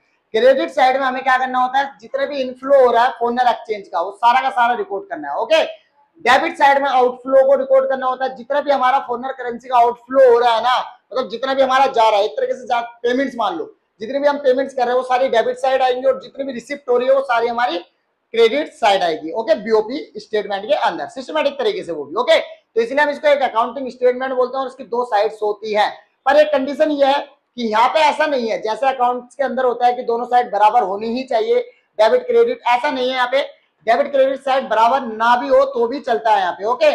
तो इसी वजह से ना बेटा यहाँ पे तीन कंडीशन बन जाती है, क्योंकि साइड बराबर नहीं होने की कंडीशन है यहाँ पे, इसलिए तो यहाँ पे तीन कंडीशन बन जाती है, तीन टाइप्स बन जाते हैं बीओपी के। पहला टाइप है बैलेंस, ठीक है, बैलेंस, ये कब बैलेंस रहेगी बीओपी आपकी, जब डेबिट साइड और क्रेडिट साइड मतलब बराबर है आपकी, मतलब आप ये कह सकते हो जब आपकी रिसिप्ट इक्वल है पेमेंट्स के, डन। सरप्लस में कब होगी बेटा, जब आपकी रिसिप्ट जो है वो बहुत ज्यादा ग्रेटर है किसके, पेमेंट्स के मुकाबले। डिफिसिट कब होगी बेटा, जब आपकी रिसिप्ट जो है वो थोड़ी कम हो गई है और पेमेंट्स आपकी ज्यादा हो गई है, क्लियर, मतलब आपकी डेबिट साइड ज्यादा हो गई है और क्रेडिट साइड कम हो चुकी है, और यहाँ पे क्रेडिट साइड ज्यादा है किससे, डेबिट साइड से, गुड। तो ये तीन टाइप्स हो जाते हैं इसी वजह से हमारे बीओपी के, क्लियर है। चलो अब इस चैप्टर से एक इंपॉर्टेंट टॉपिक हमारा है बीओटी। बीओटी मतलब balance of trade, balance of trade, BOT. इसकी डिफाइन क्या, देखो बीओटी क्या होता है बाबू, बीओटी एक डिफरेंस है, एक छोटा सा डिफरेंस है बिटवीन किसके बीच में, अमाउंट्स के बीच में। अमाउंट्स किस चीज के, अमाउंट्स के बीच में, एक्सपोर्ट्स और इंपोर्ट, जो एक्सपोर्ट करा हमने और जो इंपोर्ट्स करा उसके बीच का जो अमाउंट, मतलब उन दोनों का एक तो अमाउंट रहा होगा ना एक्सपोर्ट और इंपोर्ट का, उस अमाउंट के बीच का जो डिफरेंस है वो डिफरेंस आपका कहलाता है बेटा बीओटी, ठीक है। और ध्यान रखना सिर्फ only visual items, only visual items. Visual items मतलब फिजिकल गुड्स, ठीक है, जिनको हम क्या कर सकते हैं, देख सकते हैं, छू सकते हैं, फील कर सकते हैं। ओके, वो सिर्फ उन्हीं गुड्स से रिलेटेड बीओटी जो होता है वो होता है। ओके, चलो अब बीओटी को निकालने का तरीका क्या है, एक्सपोर्ट माइनस इंपोर्ट, डन। अब यहाँ पे देखो ये बीओटी जो है ये भी 3 टाइप्स का होता है बेटा, 3 टाइप का होता है, बैलेंस, सरप्लस और डिफिसिट। सेम कंडीशन है इसमें भी, विजुअल आइटम्स का रिसीप्ट और पेमेंट बराबर है तो समझ लो वो बैलेंस है। अगर सरप्लस, रिसीप्ट ज्यादा हो गई, ठीक है, और आपकी पेमेंट्स कम हो गई, ठीक है, तो वो सरप्लस में, मतलब आपका यहाँ पे क्या हो गया, ये एक्सपोर्ट ज्यादा है, ठीक है, एक्सपोर्ट आप ज्यादा कर रहे हो, इंपोर्ट आपका कम है, तो उस टाइम पे आप सरप्लस में हो, ध्यान रखना। और डिफिसिट, जब आपका इंपोर्ट ज्यादा हो गया और एक्सपोर्ट आपका कम हो गया, उस कंडीशन में आपका डिफिसिट हो जाती है बीओटी, ठीक है। तो बीओटी डिफिसिट क्या होती है बेटा, पता लग गया, जब आपका इंपोर्ट ज्यादा हो जाए, ठीक है, एक्सपोर्ट के मुकाबले, तो उसे हम कहते हैं डिफिसिट बीओटी, डन। चलो जल्दी से स्क्रीनशॉट लो आप इसका, ठीक है। तो ये वाला भी कंप्लीट हुआ। अब जल्दी से न्यू टॉपिक है एक और, वो भी कर लेते हैं। तो बेटा अब हमारा जो नेक्स्ट टॉपिक है वो है करंट अकाउंट और कैपिटल अकाउंट, ठीक है। इन दोनों में डिफरेंस देखना काफी इंपॉर्टेंट है, इस साल के लिए काफी ज्यादा इंपॉर्टेंट है करंट अकाउंट और कैपिटल अकाउंट के बीच में डिफरेंसेस। ओके, चलो डिफरेंस करते हैं इनके बेसिस पे। सबसे पहले मैं इनके कंपोनेंट के बेसिस पे बात करता हूँ, ठीक है। अगर मैं कंपोनेंट के बेसिस पे बात करूं तो बेटा करंट अकाउंट के जो कंपोनेंट है वो इंपोर्ट एक्सपोर्ट जो भी गुड्स हो रहे हैं, चाहे विजुअल हो चाहे इनविजुअल, वो सारे के सारे आइटम्स हमारे जो रिकॉर्ड होंगे वो यही होंगे, मतलब एक्सपोर्ट इंपोर्ट से रिलेटेड जितने भी ट्रांजेक्शन है वो सब का रिकॉर्ड होंगे करंट अकाउंट में। उसके बाद वन साइडेड ट्रांजेक्शन जो होंगे वो भी करंट अकाउंट में आएंगे आपकी। एंड इनकम रिसिप्ट और पेमेंट्स, अगर आप किसी प्रकार की इनकम रिसिप्ट कर रहे हो या फिर आप उसके लिए पेमेंट कर रहे हो तो वो भी आपके यहीं आएंगे। इनकम रिसिप्ट और पेमेंट का मतलब बेटा जैसे कि आपको क्या करना पड़ा, इंटरेस्ट पे करना पड़ा, प्रॉफिट पे करना पड़ा, रेंट पे करना पड़ा, लाइक इस तरीके से, ठीक है। तो वो सारा का सारा कहाँ आता है, आपका करंट अकाउंट में आता है। करंट अकाउंट अगर कॉन्सेप्ट के अकॉर्डिंग में मतलब बात करूं तो बेटा एक फ्लो कॉन्सेप्ट है ये, ओके।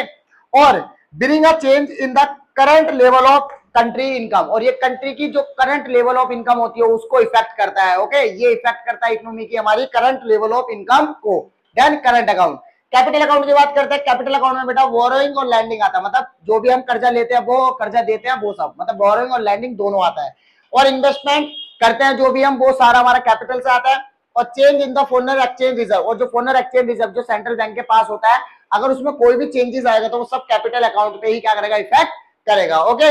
अब अगर मैं बात करूं कॉन्सेप्ट पे, तो ये स्टॉक कॉन्सेप्ट होता है हमारा, क्योंकि हम इसको एक पर्टिकुलर पॉइंट ऑफ टाइम पे ही मेजर करते हैं हमेशा कैपिटल अकाउंट को, ओके। वही अगर तीसरी बात करूं तो bring about the change in the capital stock, और ये हमेशा कंट्री के कैपिटल स्टॉक में जो चेंज होता है उसको इफेक्ट करता है, मतलब कैपिटल स्टॉक कंट्री का, उसके अंदर कोई भी चेंजेस आएगा तो वो कैपिटल अकाउंट उसको इफेक्ट कर रहा है, इसका मतलब, ओके। चलो जल्दी से स्क्रीनशॉट लो उसके डिफरेंस का, ठीक है, अच्छे से कर लेना, काफी इंपॉर्टेंट है इस बार के लिए। अब बस हमारा लास्ट टॉपिक रह गया बेटा, वो लास्ट टॉपिक कंप्लीट करते हैं, मैक्रो इकोनॉमिक्स को खत्म करते हैं फटाफट से, ठीक है, जल्दी ही।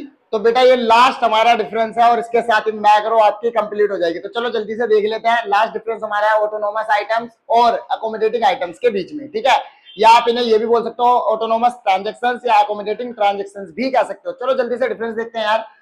सबसे पहला डिफरेंस बेटा देखो, ये दो ट्रांजेक्शन बीच take place due to some economic motive, ये कुछ इकोनॉमिक मोटिव की वजह से की जाती है, ध्यान रखना। इकोनॉमिक मोटिव होता है इनका कुछ ना कुछ, जैसे कि लाइक प्रॉफिट मैक्सिमाइजेशन, ओके। पर भाई अगर अकोमोडेटिंग आइटम्स की मैं बात करूं तो दो ट्रांजेक्शन बीच take place due to cover, ये वो ट्रांजेक्शन है बेटा जो कवर करने के लिए की जा रही है, ठीक है, डिफिसिट या सरप्लस जो ऑटोनोमस आइटम्स के अंदर आया है, ओके। भाई देखो यहाँ पे ये इंडिपेंडेंट होती है एकदम स्टेट ऑफ बीओपी अकाउंट, बिल्कुल इंडिपेंडेंट है, किसी भी प्रकार से बीओपी पे डिपेंड नहीं करती, पर वही ये मेंटेन करने के लिए होती है बैलेंस को बीओपी के, ठीक है, इसलिए डिपेंड करती है बीओपी अकाउंट पे। वहीं अगर मैं बात करूं तो टेक प्लेस बोथ, ठीक है, ये करंट अकाउंट और कैपिटल अकाउंट दोनों में ही काउंट की जाती हैं आपकी ऑटोनोमस ट्रांजेक्शंस, और ये सिर्फ कैपिटल अकाउंट में ही काउंट की जाती है, ओके। भाई अगर मैं बात करूं इसे अबव लाइन आइटम्स भी कहते हैं और इसे बिलो द लाइन आइटम्स के नाम से भी जाना जाता है। तो बस सिंपल सा ये डिफरेंस था, इसको भी मतलब जल्दी से लर्न कर लो आप और फटाफट से स्क्रीनशॉट लो इसका, ठीक है। तो बेटा ये आपकी मैक्रो खत्म हो गई है पूरी, ठीक है। अब हमें करनी है इंडियन इकोनॉमी, ठीक है। तो थोड़ा दिल को थाम के बैठो क्योंकि आपको बहुत ज्यादा डर लगता है ना उससे और बोरिंग भी लगती है, तो प्लीज आप ध्यान से समझना, बहुत इजीली खत्म हो जाएगी, वो भी मैक्रो की तरह ही। चलो तो जल्दी से वो ही स्टार्ट करता है इंडियन इकोनॉमी को अपनी, ठीक है। तो बेटा जी लो इंडियन इकोनॉमी का पहला टॉपिक आपके लिए, ठीक है। सबसे पहला जो टॉपिक है वो हमारा ये है कि स्टेट ऑफ एग्रीकल्चर और स्टेट ऑफ इंडस्ट्रियल सेक्टर का, मतलब किस प्रकार का स्टेट था हमारा एग्रीकल्चर सेक्टर का और इंडस्ट्रियल सेक्टर का ड्यूरिंग द ब्रिटिश रूल के टाइम पर। तो बहुत ही ज्यादा सिंपल है, ये ध्यान से समझो और इंपॉर्टेंट है, ध्यान रखो। चलो सबसे पहले हम देखते हैं state of agriculture sector during the British rule.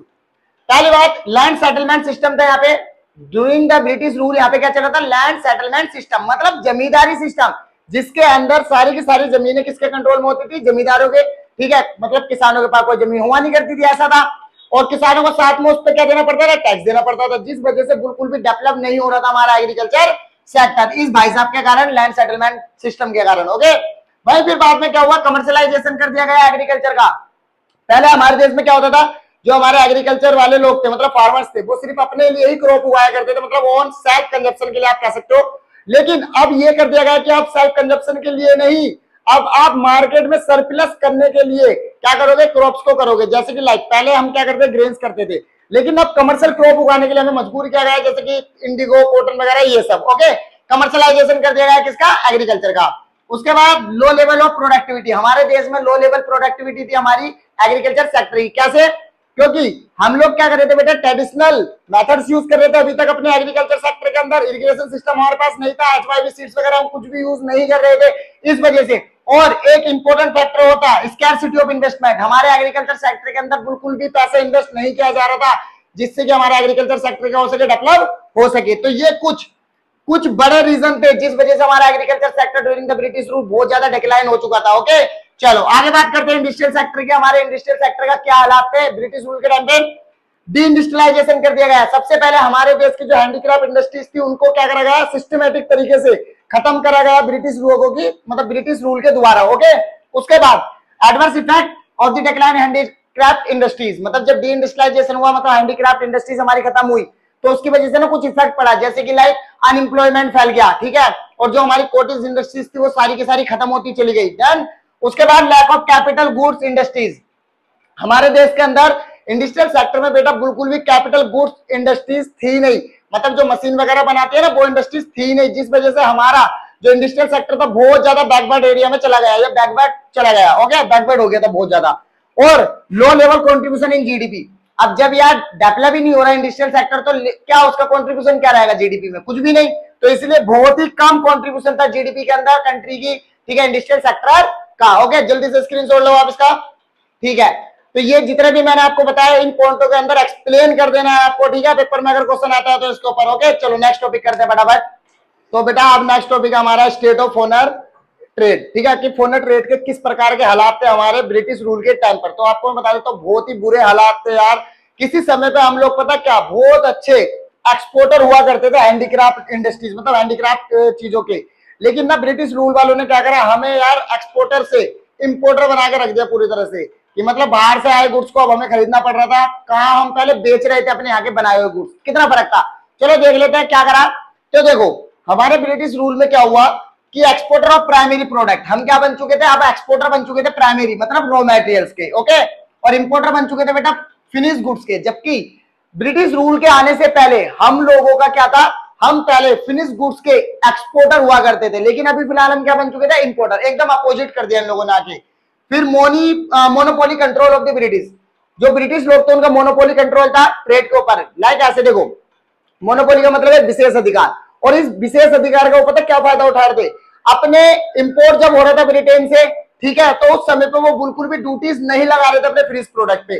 पर अगर यहाँ से कोई भी प्रोडक्ट एक्सपोर्ट कर रहे थे हम लोग, ठीक है, तो उस पर इतनी ज्यादा ड्यूटीज लगा रहे थे, इतनी ज्यादा कि बहुत ज्यादा एक्सपेंसिव पड़ जा रहा था वो प्रोडक्ट हमारे लिए। ठीक है, जिस वजह से हमारा एक्सपोर्ट क्या हो गया था, बहुत ज्यादा घट चुका था, गिर चुका था एकदम। ओके, तो मोनोपोली कंट्रोल के कारण ऐसा करा ब्रिटिश लोगों ने। Drain of the Indian wealth, India की जितनी भी वेल्थ थी वो सारी की सारी इन्होंने ड्रेन करी। ड्रेन मतलब जैसे कि आपने सुना भी होगा कि इंडिया को पहले चिड़िया कहा जाता था, सोने की चिड़िया, है ना, गोल्डन बर्ड कहा जाता था। बट एक्चुअल में क्या था, अब ये गोल्डन बर्ड रही नहीं, क्योंकि ब्रिटिश लोगों ने क्या करा, यहाँ की जितनी भी वेल्थ थी इंडिया की वो सारी की सारी ड्रेन कर ली, मतलब एक तरीके से निचोड़ ली, और सब ब्रिटेन लेके चले गए वे लोग। ठीक है, तो ये कुछ इतने बेकार हालात थे हमारे फॉरेन ट्रेड के, ठीक है, ब्रिटिश रूल के टाइम पर। और उसी समय पे ना एक काम इन्होंने और करा, हमारी वेल्थ को, ठीक है, ड्रेन करने के लिए इन्होंने क्या करा, एक स्विच कैनल बनाया। पहले साउथ अफ्रीका से होते हुए जाना पड़ता था ब्रिटेन इंडिया से, ठीक है, लेकिन अब पता इन्होंने क्या करा, एक स्विच कैनल बनाया, और इस कैनल के थ्रू क्या करा, जितना भी साउथ अफ्रीका से जाने का जो रास्ता था वो पूरा रास्ता खत्म कर दिया और डायरेक्ट रूट बना दिया इंडिया से डायरेक्ट ब्रिटेन के लिए, जिसका नाम है सुएज कैनाल। और एक वाटरवे है बेटा, ये आर्टिफिशियल वाटरवे जिसको बनाया गया है खुद, नेचुरली नहीं था ये। उसके बाद इस्तुमस, इस्तुमस मतलब एक रिवर है बेटा, ये उस रिवर पे बनाया गया है, ठीक है, और नॉर्थ से साउथ, नॉर्थ साइड से साउथ की तरफ जाने के लिए। उसके बाद 1869 में इसको स्टार्ट किया गया, स्टेबलाइज किया गया सुएज कैनाल को। और इसके फायदे क्या मिले इनको ब्रिटिश लोगों को? पहला फायदा, reduce the cost of transportation, transportation की कॉस्ट कम हो गई। उसके बाद एक्सेस टू इजियर, और इंडिया के लिए एक्सेस हो गया इजियर, मतलब आप ब्रिटेन वाले जो थे वो आसानी से एक्सेस कर सकते थे इंडिया को, ओके। उसके बाद डायरेक्ट रूट थी ये ब्रिटेन और इंडिया की, डायरेक्ट रूट बन चुकी थी ये इंडिया और ब्रिटेन की, डायरेक्ट आना जाना कर सकते थे। पहले साउथ अफ्रीका से होके आना पड़ता था, पर अब नहीं था ऐसा, अब डायरेक्ट आ सकते थे। तो ये फायदे मिले, और ये हमारे कुछ स्टेट था किसका? फॉरेन ट्रेड का, during the British rule, okay. जल्दी से स्क्रीनशॉट लो, ठीक है। चलो अब नेक्स्ट टॉपिक करते हैं फटाफट से। तो बेटा अब इंडियन इकोनॉमी पोस्ट इंडिपेंडेंस, मतलब आजादी के बाद हमारी इंडियन इकोनॉमी के क्या हालात थे, चलो देखते हैं। सबसे पहले हमारे इंडियन इकोनॉमी में क्या हुआ, जब हमारी गवर्नमेंट, मतलब हम जब आजाद हुए तो हमारी गवर्नमेंट ने क्या करा, 5 ईयर प्लान अपनाने शुरू करे। 5 ईयर प्लान में क्या करा, उन्होंने कुछ गोल्स रखे। तो मेन गोल्स क्या थे 5 ईयर प्लान के? सबसे पहले वो देख लेते हैं।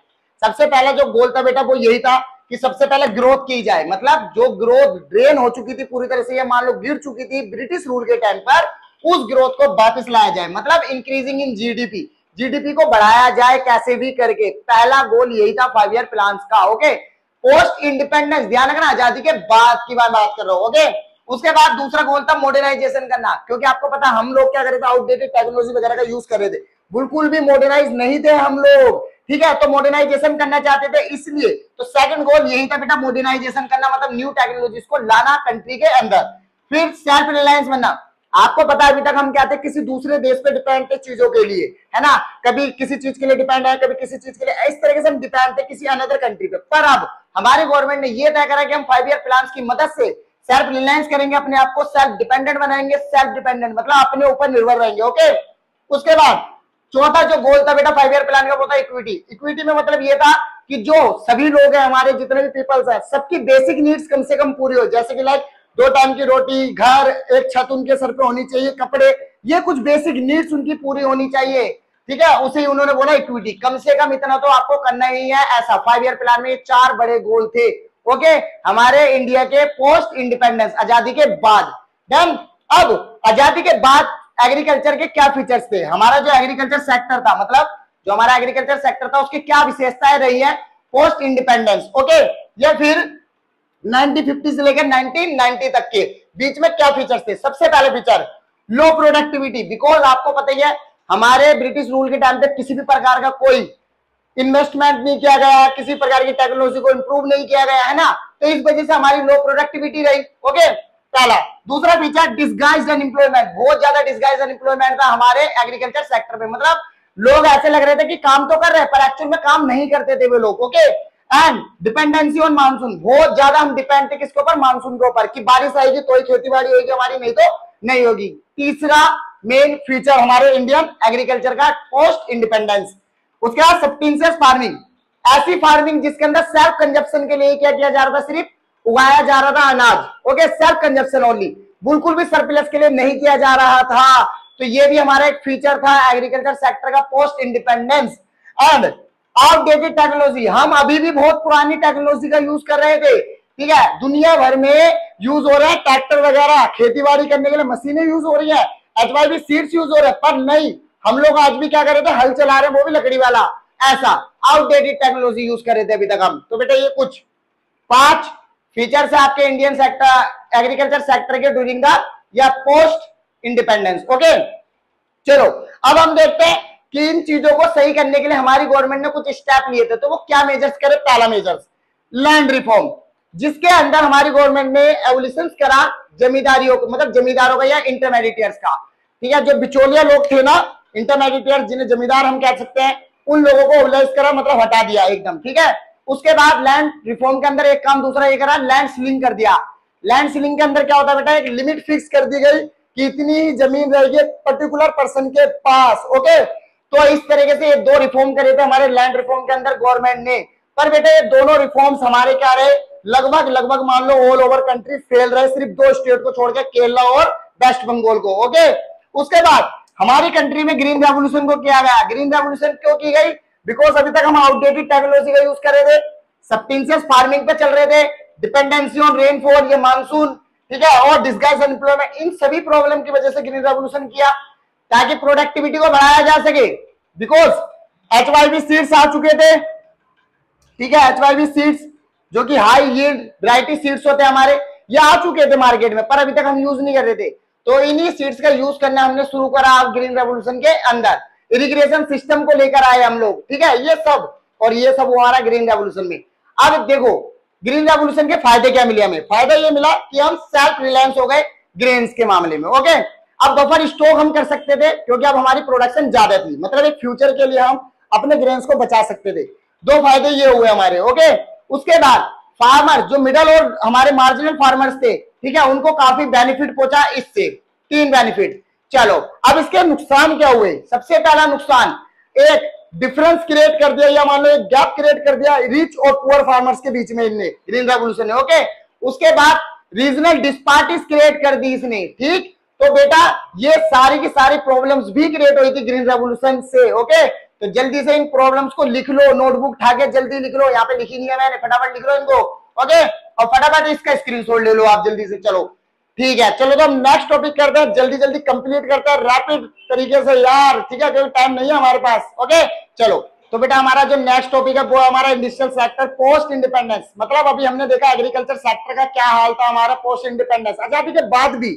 अब ऐसे ही हमारा इंडस्ट्रियल सेक्टर का किस प्रकार का स्टेट थे, या किस प्रकार के हालात थे हमारे पोस्ट इंडिपेंडेंस, मतलब आजादी के बाद। तो मैं आपको बता देता हूँ, देखो हमारा इंडस्ट्रियल सेक्टर आपको पता बहुत ज्यादा बैकवर्ड हो चुका था, बहुत ज्यादा पीछे था, ठीक है, डेवलपमेंट नहीं था। तो उसको डेवलप करने के लिए हमारी कंट्री ने क्या करा, एक रेजोल्यूशन लेकर आई हमारी कंट्री, मतलब हमारी कंट्री की गवर्नमेंट, ठीक है, जो रेजोल्यूशन क्या थी 1956, ठीक है, जिसे हम IPR भी कहते हैं, इंडस्ट्रियल पॉलिसी रेजोल्यूशन भी आप कह सकते हो इसको, 1956 में लाई गई थी ये।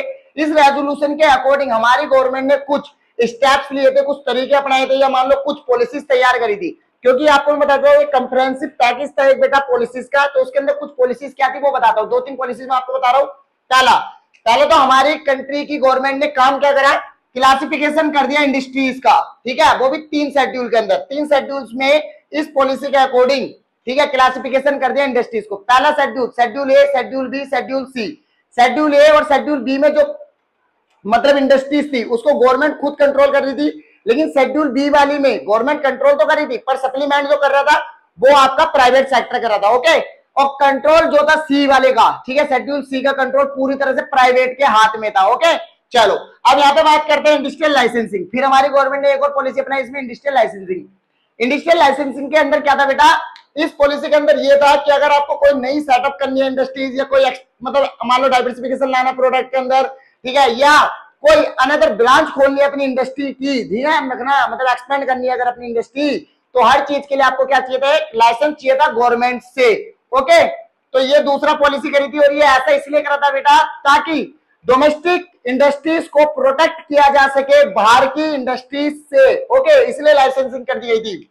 उसके बाद स्मॉल स्केल इंडस्ट्रीज, आपकी जो छोटी मोटी इंडस्ट्रीज होती है, ठीक है, जिनकी बहुत ज्यादा इंपॉर्टेंस होती है एम्प्लॉयमेंट जनरेशन के लिए। ओके, सबसे ज्यादा एम्प्लॉयमेंट जनरेट करके देती है स्मॉल स्केल इंडस्ट्रीज। तो इनके लिए क्या पॉलिसी थी बेटा, 1 करोड़ तक की कम से कम राशि तय कर दी गई थी कि 1 करोड़ तक ये इन्वेस्ट कर सकते हैं। ओके, और उसके बाद इनको प्रोटेक्ट किया गया था, ठीक है, इनके लिए कुछ रिजर्वेशन तैयार कर दिए गए थे इस पॉलिसी के अंदर कि ये प्रोडक्ट सिर्फ स्मॉल स्केल इंडस्ट्रीज ही बनाएंगी, ऐसा। ओके चलो देखो आगे, फॉरेन ट्रेड कैसा था बेटा पोस्ट इंडिपेंडेंस। फॉरेन ट्रेड को प्रोटेक्ट किया गया, इंपोर्ट सब्स्टिट्यूशन इंडस्ट्री, मतलब एक इंपोर्ट सब्स्टिट्यूशन पॉलिसी लाई गई।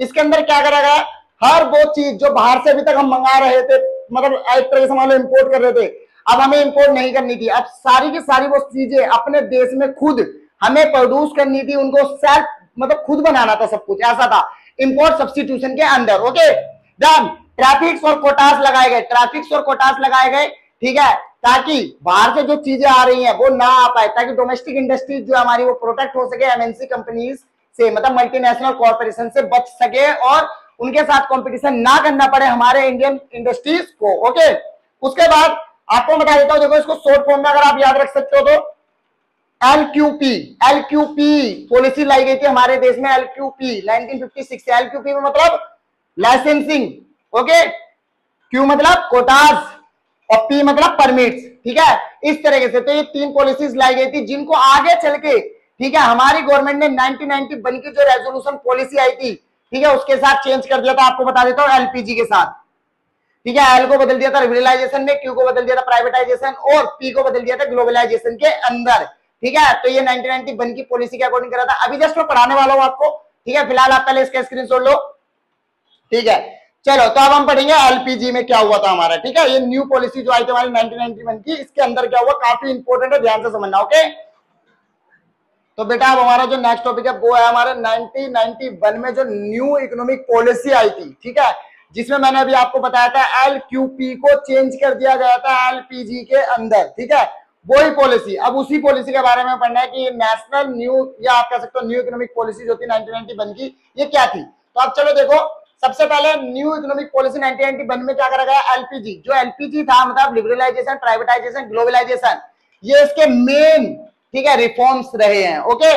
और इसका जो पॉलिसी थी, इसके मेजर जो थे वो 2 तरीके के थे बेटा। सबसे पहला स्टेबलाइजेशन मेजर और स्ट्रक्चरल। स्टेबलाइजेशन मेजर में क्या था, जो बीओपी में थोड़ा सा मतलब अनस्टेबिलिटी आ रखी थी ना, उसको पहले बैलेंस करना था, ओके। दूसरा जो इन्फ्लुएंस आ रखा था, मतलब मार्केट में बहुत ज्यादा प्राइस हाई हो रखे थे चीजों के, उसको कम करना था, कंट्रोल करना था, ओके। तो इसके अंदर स्टेबलाइजेशन के अंदर, स्ट्रक्चरल के अंदर क्या था बेटा, जो इकोनॉमी के अंदर जो भी दिक्कतें आ रही थी उन इकोनॉमी की दिक्कतों को खत्म करना था, ओके। चलो आगे बात करते हैं एलपीजी। एलपीजी में सबसे पहले हम बात करेंगे लिबरलाइजेशन की। तो लिबरलाइजेशन में इंडस्ट्रियल, फाइनेंशियल, ट्रेड और टैक्स सेक्टरों के अंदर क्या करा गया था, रिफॉर्म किया गया था, जिसमें से इंडस्ट्रियल और फाइनेंशियल काफी इंपॉर्टेंट है, ध्यान से समझो। इंडस्ट्रियल सेक्टर में क्या क्या रिफॉर्म किए थे बेटा लिबरलाइजेशन के अकॉर्डिंग।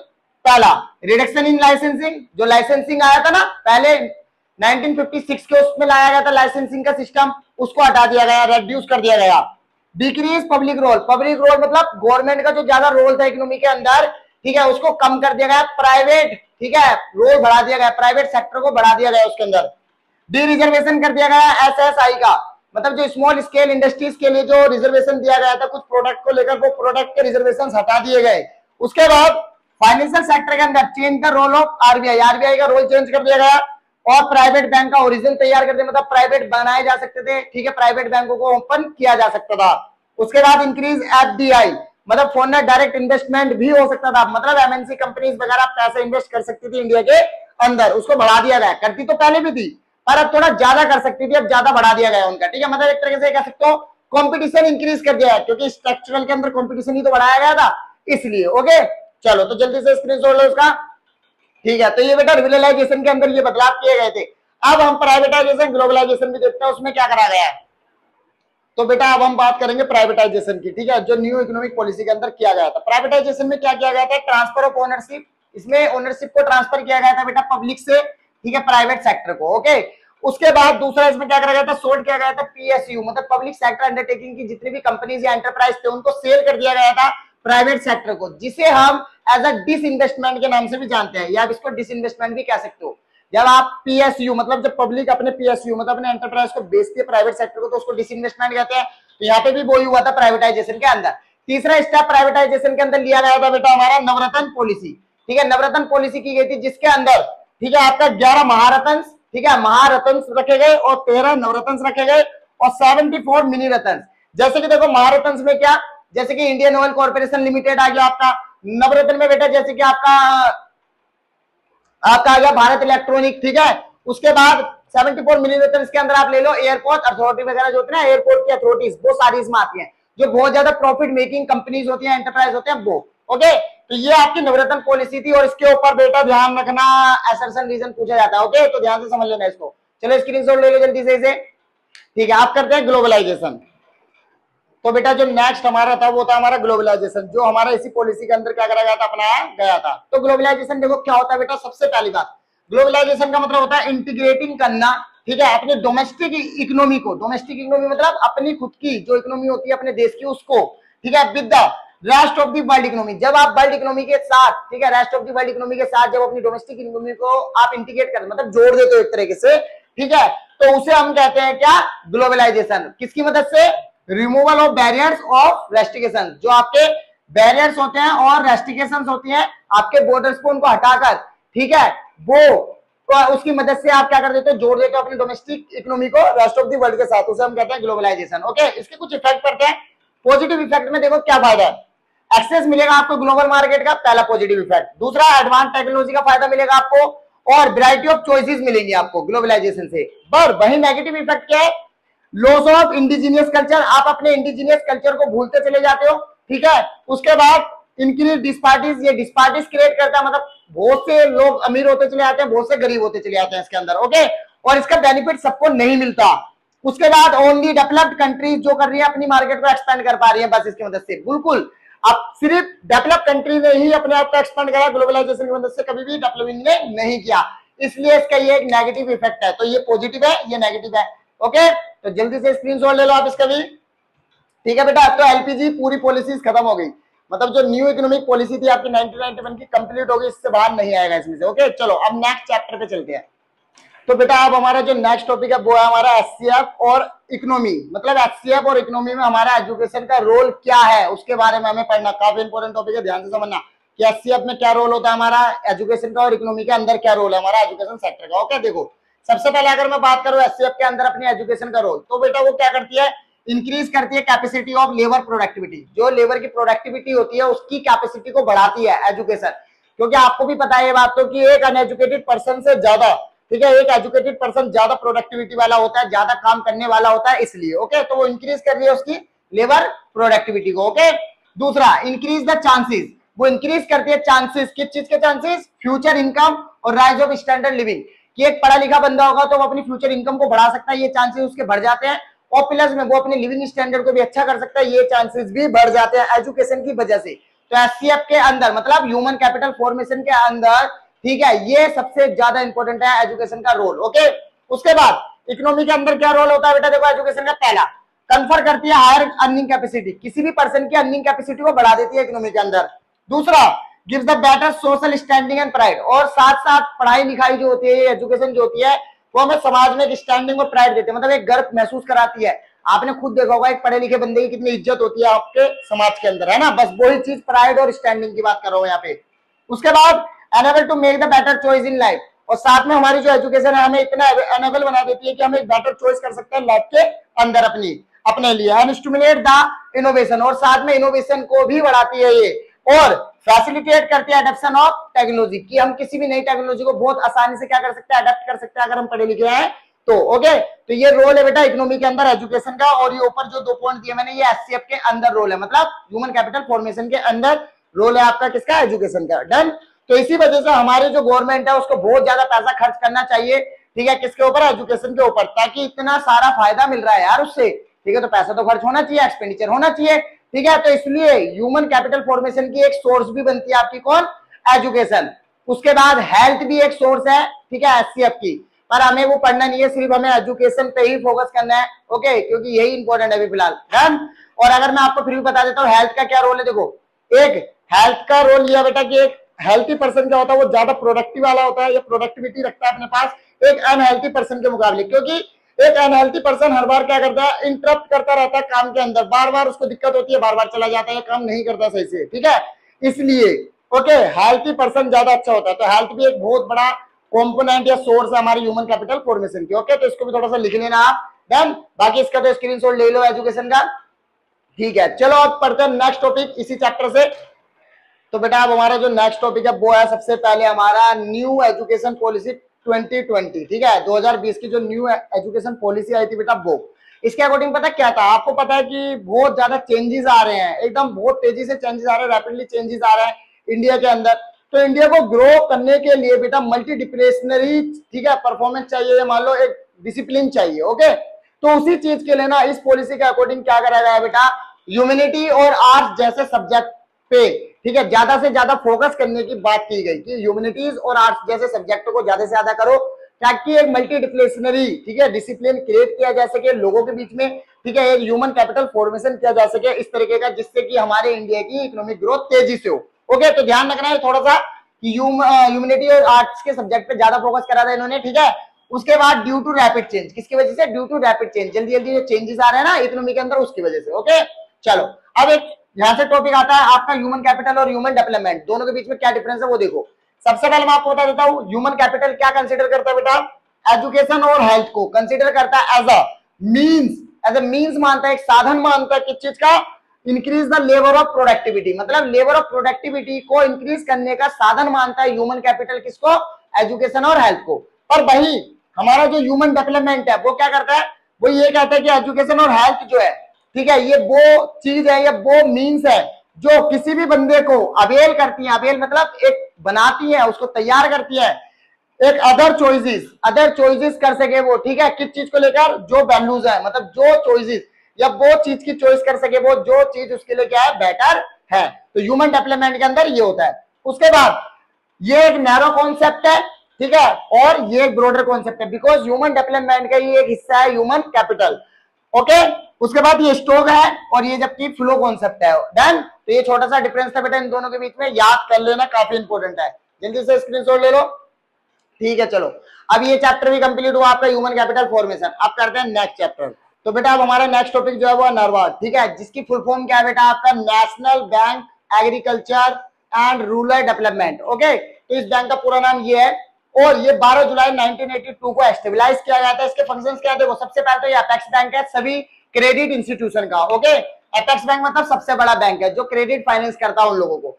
उसके बाद to promote the health and strength, और ये किस लिए बनाया गया था बेटा, ताकि प्रमोट कर सके स्ट्रेंथ और हेल्थ किसकी, क्रेडिट इंस्टीट्यूशन को, मतलब जो छोटे मोटे बैंक हैं, ठीक है, जो रूरल एरियाज में क्या कर रहे हैं, क्रेडिट दे रहे हैं, उन बैंकों को फाइनेंस करके उनको स्ट्रॉन्ग कर सके, उनकी हेल्थ को मजबूत बना सके। उसके बाद to finance the credit institution plus also provide the finance to non farm sector, non farm sector को भी ये क्या करता है, फाइनेंस देता है। ओके, मतलब जो फार्मिंग से रिलेटेड सेक्टर नहीं है ना, उन्हें भी देता है ये। ओके, चलो नेक्स्ट बेटा, लेकिन ना ये बनाया तो गया था रूरल डेवलपमेंट करने के लिए, पर एक्चुअल में क्या हुआ, ये रूरल डेवलपमेंट के हर एक बैकवर्ड एरियाज तक नहीं पहुंच पाया, हर जगह फाइनेंस नहीं कर पाया, जिस वजह से, ठीक है, इसके इस फेलियर के कारण एक एसएचजी ग्रुप को बनाया गया, मतलब सेल्फ हेल्प ग्रुप जो ये बनाए गए इसके फेल होने की वजह से। तो इनका काम क्या था, देखो सबसे पहले तो माइक्रो क्रेडिट प्रोग्राम था, एसएचजी मतलब सेल्फ हेल्प ग्रुप। उसके बाद इनका जो टारगेट ग्रुप था बेटा वो मार्जिनल स्मॉलर फार्मर्स और लेबर्स और आर्टिसंस थे गांव में। ओके, उसके बाद थ्रिफ्ट स्मॉल प्रोपोर्शन, ये क्या करते हैं, थोड़ा पैसा इकट्ठा करते हैं अपने मेंबर्स, मतलब जो एसएचजी ग्रुप के मेंबर्स होते हैं उनसे थोड़ा थोड़ा पैसा लेते हैं, इकट्ठा करके पैसा, ठीक है, एक पूल बना लेते हैं, मतलब एक पूल मनी तैयार कर लेते हैं। फिर उस पूल मनी में से क्या करते हैं, जो भी नीडी मेंबर होता है इनका, उसको क्या करा जाता है, क्रेडिट दिया जाता है। देन उसके अलावा ये एम्पावरमेंट भी करता है वुमेन्स को, मतलब ये वुमेन्स को भी बढ़ावा देते हैं, उनके राइट्स क्या हैं ये सब उनको जताते हैं, बताते हैं उन्हें, ठीक है, कि उनके अधिकार क्या है हमारे देश के अंदर। तो इस तरीके से एम्पावरमेंट भी करता है वुमेन्स को रूरल डेवलपमेंट के लिए, ठीक है, क्योंकि आपको पता रूलर्स की जो वुमेन्स होती है उनको इतना नहीं पता कि राइट्स वगैरह क्या है उनके, इसलिए एम्पावरमेंट किया जाता है एसएचजी ग्रुप के द्वारा वुमेन्स को। ओके, जल्दी से स्क्रीनशॉट लो आप इसका भी। ठीक है, तो अब नेक्स्ट टॉपिक करते हैं फटाफट। तो बेटा अब हमारा जो नेक्स्ट टॉपिक है वो है एग्रीकल्चर मार्केटिंग, काफी इंपॉर्टेंट टॉपिक है, इसे ध्यान से समझना। देखो एग्रीकल्चर मार्केटिंग के अंदर क्या बेटा, एक तरीके का ये प्रोसेस है। ओके, एक ऐसा प्रोसेस जिसके अंदर असेंबलिंग की जा रही है, स्टोर किया जा रहा है, प्रोसेसिंग किया जा रहा है, ट्रांसपोर्टेशन किया जा रहा है, पैकेजिंग, ग्रेडिंग एंड डिस्ट्रीब्यूशन किया जा रहा है एग्रीकल्चर प्रोडक्ट या कमोडिटीज का, ठीक है, अक्रॉस द कंट्री। मतलब एक तरीके का प्रोसेस जिसके अंदर असेंबलिंग, स्टोरिंग वगैरह, प्रोसेसिंग वगैरह, पैकेजिंग वगैरह, ग्रेडिंग वगैरह, डिस्ट्रीब्यूशन ऑफ, ठीक है, प्रोडक्ट या commodities of the agriculture product across the India या मान लो कंट्री, तो उसे हम कहते हैं एग्रीकल्चर मार्केटिंग, एक तरह का प्रोसेस है। ओके, अब देखो इसका मेजर्स क्या है, मतलब एग्रीकल्चर मार्केटिंग को इंप्रूव करने के लिए कुछ मेजर्स करे हमारी गवर्नमेंट ने। पहला major regulate markets. Regulate markets में क्या करा, सबसे पहले गवर्नमेंट ने कुछ मंडीज बना दी, कुछ मंडी बनाई जहां पर जाकर फार्मर डायरेक्ट, ठीक है, अपने कमोडिटी को या अपने प्रोडक्ट को बेच सके, ताकि मेल प्रैक्टिस से उसको बचाया जा सके। ओके, मतलब जो चीटर्स होते हैं ना, ब्रोकर्स वगैरह, उनसे बचाया जा सके। उसके बाद इंफ्रास्ट्रक्चरल फैसिलिटी, इसके अंदर क्या करा गया बेटा, वेयर हाउसेस वगैरह बनाए गए, मतलब स्टोरेज गोडाउन वगैरह ये सब बनाए गए, ताकि अच्छे से माल को रखा जा सके, क्योंकि आपको पता है प्रोडक्शन ज्यादा हो रही है, इनएडिक्यूट फैसिलिटीज है, कहां रखेंगे स्टोर करके, खराब हो जाएगा माल, इसलिए इंफ्रास्ट्रक्चर में वेयर हाउसिंग वगैरह की फैसिलिटी देना शुरू करी, किसको, फार्मर्स को। उसके बाद कोऑपरेटिव मार्केटिंग शुरू कर दी, ठीक है, गवर्नमेंट ने। इसमें क्या करा कि जो फार्मर्स होते हैं वो अपने सारे के सारे मार्केट सरप्लस को एक साथ इकट्ठा करते हैं, मतलब अपने सारे के सारे जो प्रोड्यूस करा उन्होंने, जो कमोडिटी, उसको एक साथ करेंगे और एक साथ, ठीक है, गवर्नमेंट को या किसी भी कंपनी को बेचते हैं, ताकि एक फेयर प्राइस रियलाइज कर उसको बेचा जा सके। अलग अलग नहीं बेचते, अलग अलग बेचेंगे तो आपको पता कम ज्यादा में बिकेगा फिर, इसलिए वो एक प्राइस पे बेचते हैं, सब एक साथ इकट्ठा करके। ओके, उसके बाद डिफरेंट पॉलिसी इंस्ट्रूमेंट, कुछ अलग अलग इंस्ट्रूमेंट भी अप्लाई करती है गवर्नमेंट, जैसे कि एमएसपी, ठीक है, एमएसपी मतलब ये आपका मिनिमम सपोर्टिंग प्राइस होता है, ठीक है, जो फार्मर्स को देती है आपकी कौन, गवर्नमेंट। इसमें एक मिनिमम प्राइस तय कर देती है गवर्नमेंट, अगर मार्केट में उससे ज्यादा बिक जाता है आपका माल तो बेच दो, नहीं तो मिनिमम इतने प्राइस पे तो गवर्नमेंट खरीदेगी ऐसा।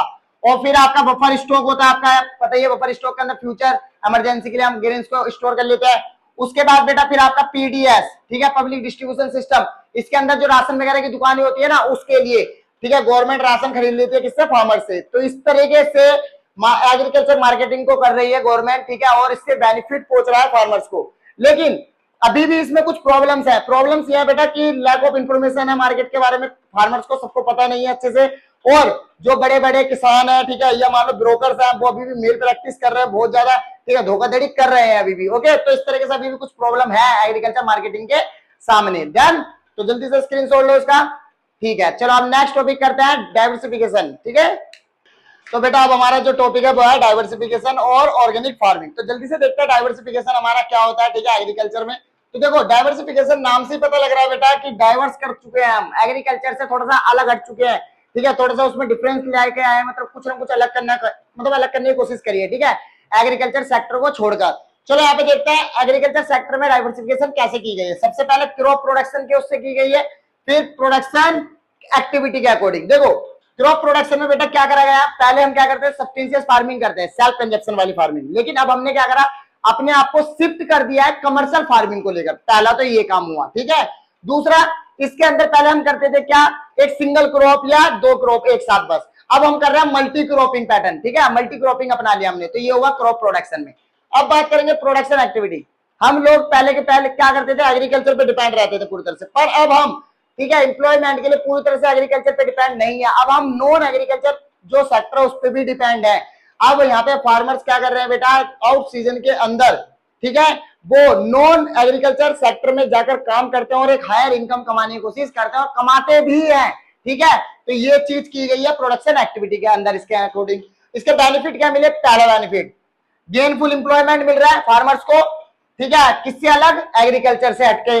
उसके बाद अर्न कर पा रहे हैं वो हायर लेवल ऑफ इनकम, ठीक है, और जिस वजह से वो ओवरकम कर पा रहे हैं अपनी पॉवर्टी, मतलब गरीबी से फ्री हो पा रहे हैं। ओके, चलो अब बात करते हैं ऑर्गेनिक फार्मिंग के बारे में। ऑर्गेनिक फार्मिंग नाम से पता लग रहा है एकदम ऑर्गेनिक है, कुछ भी केमिकल का लोचा नहीं है इसके अंदर। ओके, तो फिलहाल ऑर्गेनिक फार्मिंग देखो होती क्या है, अब फॉर्म ऑफ एग्रीकल्चर, एक तरीके की फॉर्म होती है एग्रीकल्चर की, जिसके अंदर रियलाइज कराया जाता है या रिलीज कराया जाता है पूरा का पूरा उन टेक्निक्स को, जैसे कि क्रॉप रोटेशन या ग्रीन मैन्योर, ये मतलब जो खाद वगैरह होता है ना, गाय का गोबर वगैरह, वो, और compost and the biological pest control. Biological pest control use होते हैं, बिल्कुल भी इसके अंदर फर्टिलाइजर यूज नहीं होता है, ठीक है, केमिकल से रिलेटेड कुछ भी यूज नहीं करेंगे आप। अब आप खुद सोचो इसके बेनिफिट क्या मिलेंगे। इकोनॉमिकल है, आपको ज्यादा पैसा नहीं लगाना। उसके बाद प्रोवाइड हेल्थी फूड, एकदम हेल्थी फूड है, ठीक, आपको अच्छा खाना मिल रहा है क्योंकि आप इसमें बिल्कुल भी केमिकल यूज नहीं कर रहे। उसके बाद सोर्स ऑफ एम्प्लॉयमेंट, ज्यादा से ज्यादा सोर्सेज मिलेंगे, क्यों, क्योंकि हम ओल्ड टेक्निक्स यूज कर रहे हैं इसके अंदर, इस वजह से ज्यादा एम्प्लॉयमेंट मिलेगा लोगों को। डन। उसके बाद काफी ज्यादा, ठीक है, इको फ्रेंडली भी है, ये भी पॉइंट आप लिख सकते हो इसके अंदर। उसके बाद इसके कुछ, मैं आप कह सकते हो कि इसका थोड़ा सा मतलब डिसएडवांटेजेस क्या है। पहला देखो, पहला डिसएडवांटेज ये है कि लेस पॉपुलर है, मतलब ज्यादा फेमस नहीं है अभी तक। लो ये ज्यादा बड़ी फसल आप नहीं कर सकते क्योंकि इसमें ज्यादा क्वांटिटी में, ठीक है, फसल नहीं होती। उसके बाद इसकी जो फसल होती है वो शॉर्टर फूड लाइफ होती है, मतलब बहुत कम समय होता है, कम समय में वो खराब हो जाती है जल्दी। ओके, तो ये कुछ इसके क्या है, डिसएडवांटेजेस है। जल्दी से स्क्रीनशॉट ले लो, ठीक है बेटा। तो कंप्लीट हुआ ये आपका ये वाला चैप्टर भी, ठीक है। तो बेटा जी आपके इंडियन भी यही खत्म करते हैं, क्योंकि बाकी के जो आगे के चैप्टर है ना बच्चों, ठीक है, एम्प्लॉयमेंट और सस्टेनेबल और कंपैरेटिव वाला, उसको आप जाके डिस्क्रिप्शन में जो लिंक है उन पे जाके देख लो, क्योंकि देखो वो चैप्टर्स में बस आपको कहानियां बनानी है और कंपेयर करना है यार, इसलिए उन चैप्टर्स को मैं नहीं करा रहा क्योंकि वीडियो ज्यादा लंबी हो गई है ये बहुत ज्यादा, ठीक है, इसलिए। तो फिलहाल उन चैप्टर्स को आपको डिस्क्रिप्शन में जो लिंक दिया उन पे जाके देखो, कवर करो वहां से, ठीक है, और बिल्कुल उसमें कहानी बनानी और कुछ आपको करना भी नहीं है, इसलिए मैं उनको ड्रॉप कर रहा हूँ यहाँ पे अभी फिलहाल। ओके, तो चलो मिलेंगे आप सीधा पेपर के बाद आपसे, ठीक है, पूछूंगा आपसे कैसा गया आपका पेपर, तो बताना जरूर कमेंट करके, ठीक है। तब तक के लिए आपको बाय और all the best for your paper, ठीक है। तो अच्छे से करके आना अपने पेपर को। डन, चलो बाय।